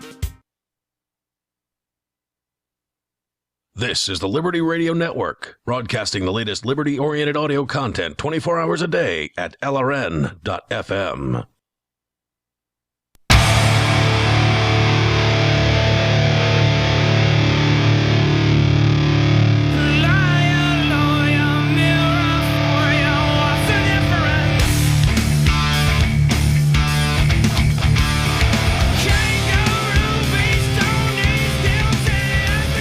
Welcome back. This is the Call to Freedom here on LRN.FM. And you know, we libertarians and anarchists, we talk a lot about providing for charity absent a state. And I have found a wonderful opportunity for people to do exactly that. Coming out of Sierra Leone is the Kids Compassion Charity, run by Mustafa Cole, who was here on the show with us Monday. And they're currently helping Lydia Ture, a woman who was blinded in an oil accident, as well as many villages that don't have access to any running water or even printed materials for their classrooms. They accept cryptocurrency like Bitcoin, Bitcoin Cash, Dash, Litecoin, Ethereum, and some others, and PayPal, other forms of donations as well. And you can contribute at kidscompassioncharity.com by clicking the donate button. Again, that's kidscompassioncharity.com. I would definitely recommend people check it out. The stories that Mustafa told us while he was here on Monday were really disheartening strictly from a human being standpoint. Hearing that anyone exists in conditions like that, that's where the real oppression ultimately is, not in The Handmaid's Tale. But let's get back to The Handmaid's Tale, because I think she's ultimately going to get to a point saying that they may think of the protesters in red robes and wings at our nation's capitals and state seats of government, women quietly co-opting an image popularized by a show that itself co-opts its horrors and struggles from those of slavery and the civil rights eras and sidelines minorities in doing so. A lot of words to say that they built this on slavery and it's not about black people. This is my point that I often make regarding identity politics. So identity politics basically says whatever my identity is, in this case she's a black feminist, is more important. It's more important than your identity, i.e. white feminists. Now, so you don't like the show. Did you make one of your own? No. Right? I mean, the 12 Years a Slave, I saw that movie. Roots, I've seen that too. I've seen quite a few movies that are about black slavery, and probably there's a few of them that should be made about black female slavery and what that might have been like, and a variety of other things. But ultimately, bitching on the internet isn't a solution. Yeah, she's a critic. I mean, that's her literally job. what she. I'll give you that. She calls herself a critic. But if anybody listens, I mean, is that what she does for a living? Yes, that's what she does for a living. Okay, I'll take your word for it. I don't know anything, but that's what she says she does for a living. Well, I mean, she didn't necessarily say that. She just described herself as a critic. Yep. Well, I'm a critic too. So I mean, who isn't? So as far as identity politics goes, mostly. You can't, nobody can be everything. Hold on. Melanie McFarland is Salon's TV critic. So there you go. Well, the company she works for is going under. Yeah, I can't imagine too many people read her criticisms. I've never heard of her, but that doesn't mean a thing. I don't read TV criticisms at Salon. So. Well, I don't watch much television, even Game of Thrones. So, there you go. But the point being is that identity politics means that you have to be part of that identity and share the belief of the people that are within that identity in order to be accepted. So, for instance, Arya gets shunned and vilified whenever she claims to be a trans woman. I guess the terminology we're going to use here. Sure. And, all kinds of vitriol is heaped upon your head, not because you're trans, but because you are not properly representing the trans movement or something. Whatever that is. Right. You disagree with me. And this lady is saying, feminists are fine and everything as long as they're black feminists, because white feminists don't know what it's like to be a black feminist. And it's true. Sure, but she doesn't know what it's like to be a white feminist, right? And well, I can tell you, none of them live in reality. So, whoever wrote the Handmaid's Tale is a person who somehow believes that we're moving more towards the subjugation of women and not away from it. And I don't know how she came to that conclusion. Well, I think that's the whole premise of the Handmaid's Tale. Really. As I understand it, everything that I've seen up to this point is that it all has to do with the uterus, right? Like it all comes down to the uterus, because that's the only thing you can bitch about at this point as a woman. Old white men, forget the fact that the governor of Alabama is female and that the person who put the bill in regarding abortion is female. Forget all of that stuff. It's old white men trying to tell women what to do with the uteruses, and this is like being enslaved. Here's our TV show about it, right? Like that's what this nonsense is. And there's no way to get people on your team while telling them to F off at the same time. Right. Like it's a really bad system. So either just tell the world to bugger off, right? Or try to get people on your team and change something and do something. But attempting to tell everybody to bugger off in a particular direction so that they can then be on your team as your sort of mindless myrmidons who may not be the proper gender or color or whatever, but at the very least, they're mine to control. That's a system that isn't going to work very well. No, and it's, as we were talking about earlier, this was always going to be the inevitable outcome when you have people competing about who is oppressed the worst, or right, who is victimized the worst. You have feminists who say that, or white feminists rather, who say that, oh no, women have had it worse than black people. Right. And that antagonizes the black people who are going, no, black people have had it worse than women.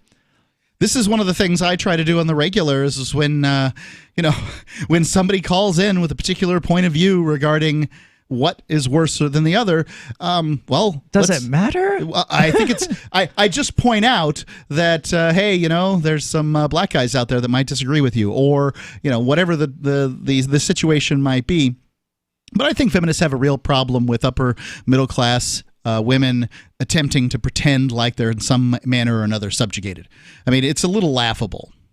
Well, I think feminism in general, or all the isms, are pretty laughable because I embrace individualism, which is why I don't sit around going... Did you say isms are laughable because I embrace ism?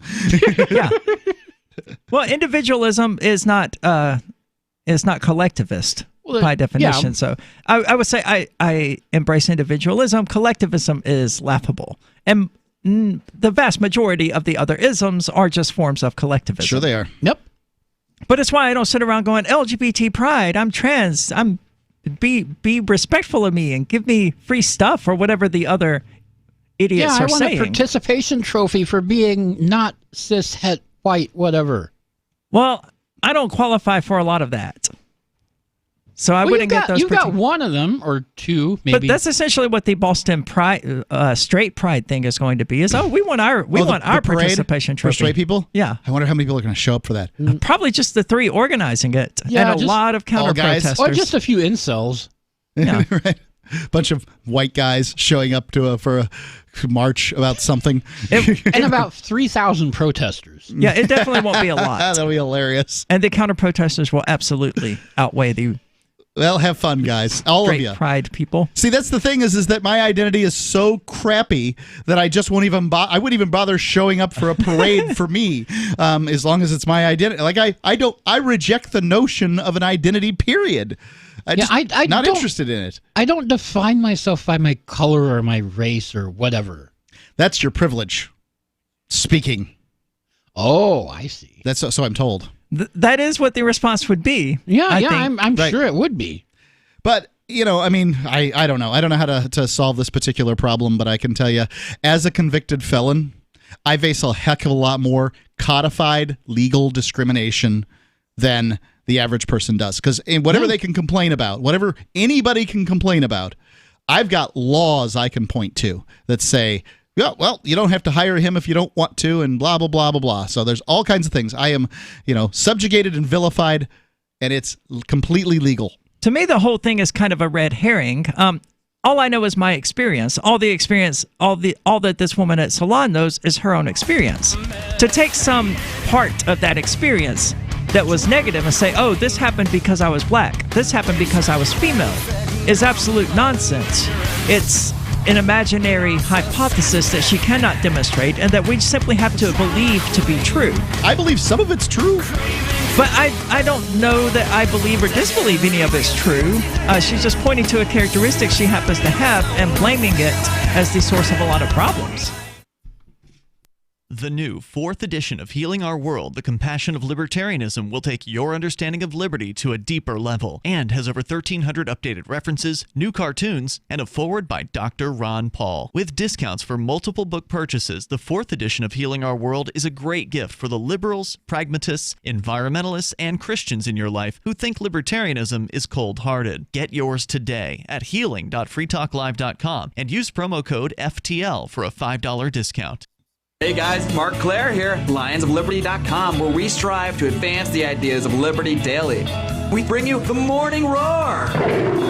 That's right, every Monday to Friday we'll have a brand new edition of the Morning Roar, where we provide a roundup of some news stories that you may not find in the mainstream media or even in your typical social media newsfeed. We find stories that relate to the ideas of liberty and provide you with our liberty perspective on them.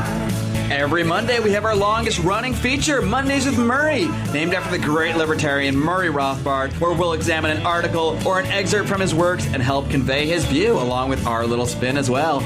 We wrap it all up every Friday with Felony Friday, where our own John Odermatt goes out and takes a look at some sort of felony. There's felonies committed every day, whether it's a felony committed by the police, a politician, or even an average citizen. You can find all of this and so much more over at lionsofliberty.com. Advancing the ideas of liberty daily.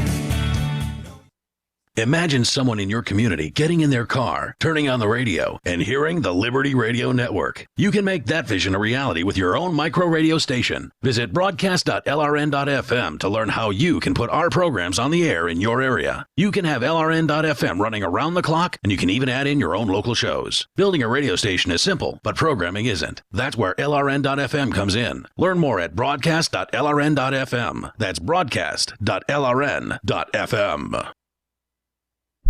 Cell 411 is a free app for Android and iOS that replaces government-controlled 911. Cell 411 allows you to preset a group of friends or private organizations to show up in any emergency. Cell 411 is a nightmare for the state because it proves their so-called services aren't needed. Cell 411 has had thousands of installs, and of course it's covered by the BIPCOT no government license. Cell 411 because your friends won't shoot you when you're in trouble. Without the government, who would build the emergency services? You and Cell 411. Get it today at getcell411.com. Did you know we've taken our LRN.FM telephone listen line to a new level with the LRN.FM audio on-demand line? Now you can call 712-770-8447 anytime and listen to LRN.FM's live feed. And you can listen to a bunch of our original shows on demand. Long-distance fees may apply. Just dial 712-770-8447 and choose from the menu. 712-770-8447. Why did you move to the Shire? I moved here to the Shire because there's other people around who take liberty just as seriously as I do. I moved to the Shire because I saw videos of people challenging authority and thought that I could get support myself. It called to me, like, do this, right now. I wanted to be around people like me who got it, and once I got here, I knew there was nowhere else that I wanted to be. I've always wanted to change the world, so I moved to the Shire to join people who were actually working towards doing the same thing. The people here are awesome, loving, and positive. It was for the adventure and for the feeling of something important is happening here, and I just wanted to come to sort of be part of that. Visit ShireSociety.com to read and sign the Shire Society Declaration and learn the reasons why, if you love liberty, you should immigrate to the Shire. Plus, connect with others via the forum at ShireSociety.com. That's ShireSociety.com. You can sign up to receive the latest about the Liberty Radio Network via our email updates at updates.lrn.fm. That's updates.lrn.fm.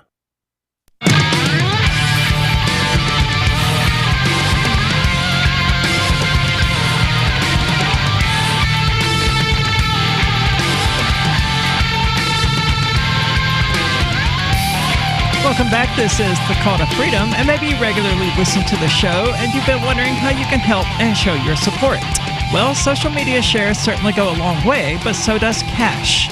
And you can do that using Patreon at patreon.com/call-to-freedom. Our wonderful patrons there are currently working to keep the show up and running, including the podcast at calltofreedomlive.podbean.com, and we can't thank them enough for that. Once more, that's patreon.com/calltofreedom for those who would like to check it out.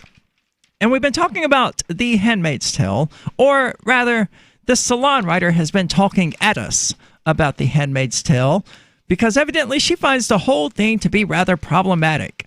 It's all just a bunch of... Yeah, it's all just a bunch of white feminist nonsense oppressing the black women or some kind of stupid stuff. What? Are you familiar with TERFs?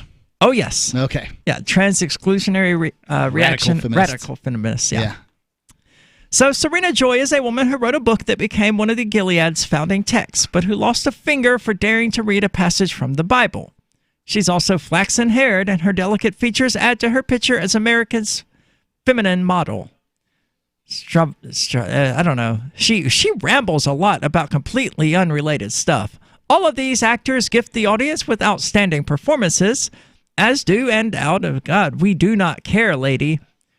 You cannot write an article about how The Handmaid's Tale enforces the oppression of black people and then start being like, oh, well, the actresses are also really good, and the set pieces are just to die for. So well, she's a TV critic. Yeah, but she's an idiot, too.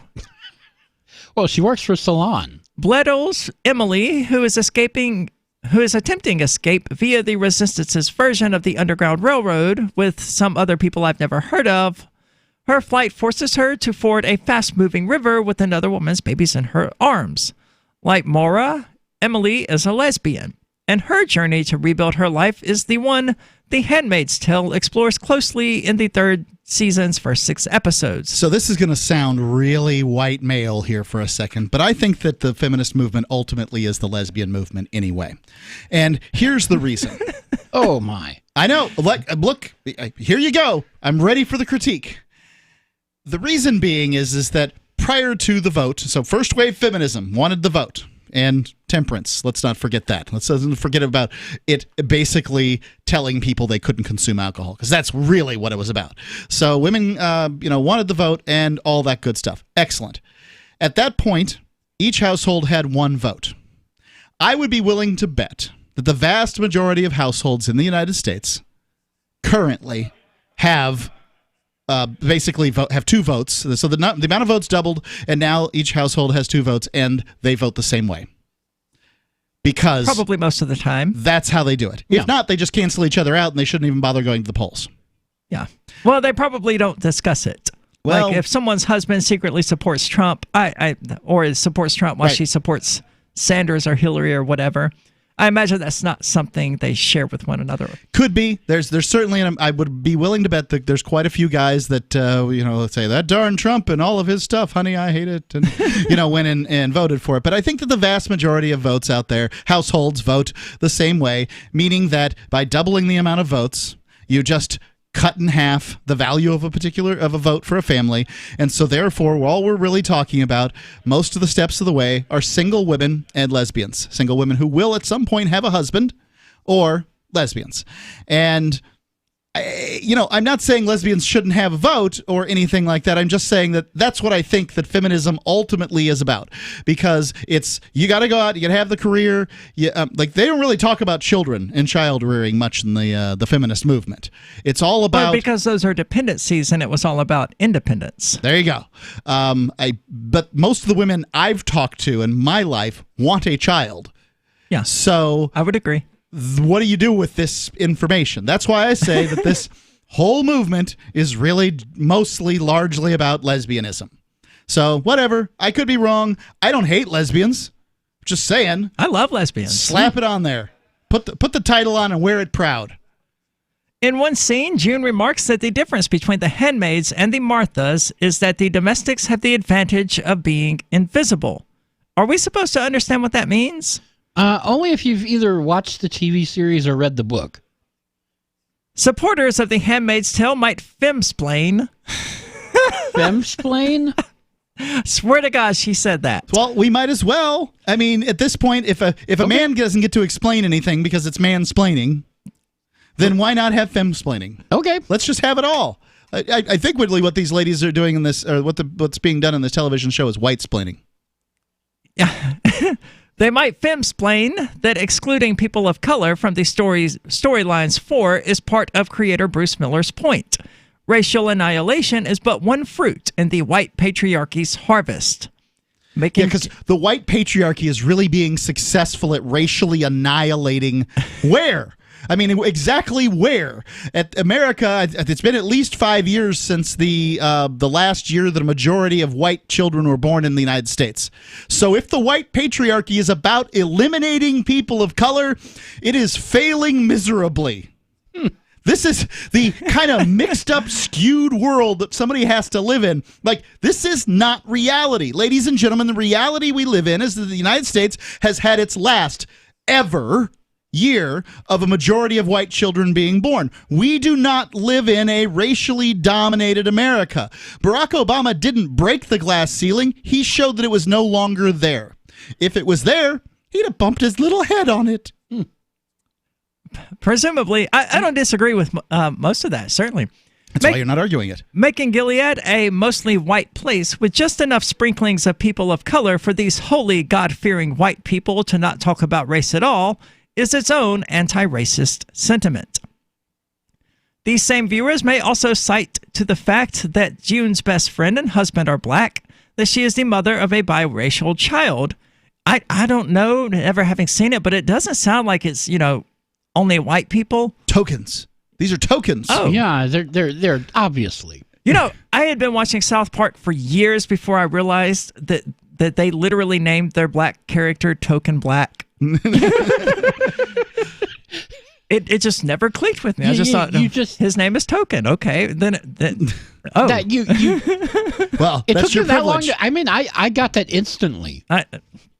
I didn't. Well, I was like 10 when I first saw it, so I probably wouldn't have grasped it then. But at some point along the way, I should have been like, oh. Are you old shaming me? No, not at all. So she goes on to say that, therefore, what need does Handmaid's Tale have to highlight the racial inequities within the severe punitive stratification guiding this world? As June puts it in her ironic prayer, they're all in the valley of death, and there's a lot of people to fear. Gilead sees no color, which is, of course, speaks the good God. She's also just terrible with grammar, which, of course, speaks the entire premise of white feminism's faulty view.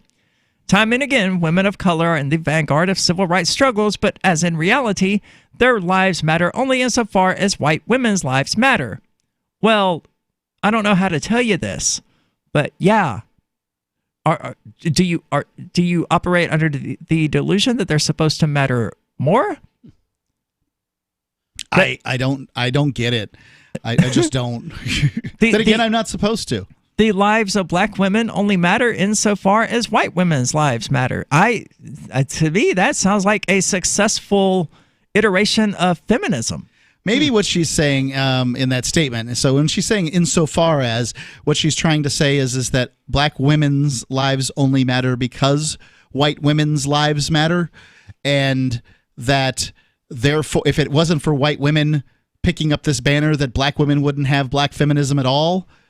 I don't know. I mean, that could be it. Well, I mean, to me, feminism is just it's a misdirection of messaging, because if you want a message heard about feminism, you need to talk to women, men in society. And let me know, Michael, if this doesn't apply to you, and Aria, you might have something to say, that they were raised largely by women, educated largely by women, and half of their bosses, since they've gotten jobs, have been women.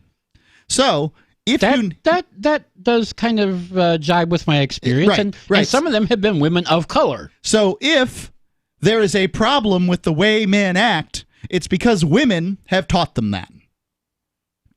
So you need to get your message out to the ladies who, it seems like they're not as much fun to yell at, right? Like, it's a lot of fun to pick up a sign and scream at a white guy about something. But white guy, speaking as a guy who probably people identify as white, I don't have any control over your problem, lady. Another awesome episode on the books. Look at you appropriating this music. Well, this is a bunch of white people. Yeah, but look at them appropriating this music. Well, that's on them, not me. I'm appropriating female culture. Yeah, right, that's right. Yeah. You and your bra. And that's acceptable. Yeah, it's encouraged. Not to the turfs. Free Talk Live is coming up next. Don't go anywhere. So the protection of life, liberty, and property is what the Free State Project is all about. But it's an effort to move 20,000 people who understand. It's about demonstrating to the entire country that, yeah, we can have a free market, a truly free market, making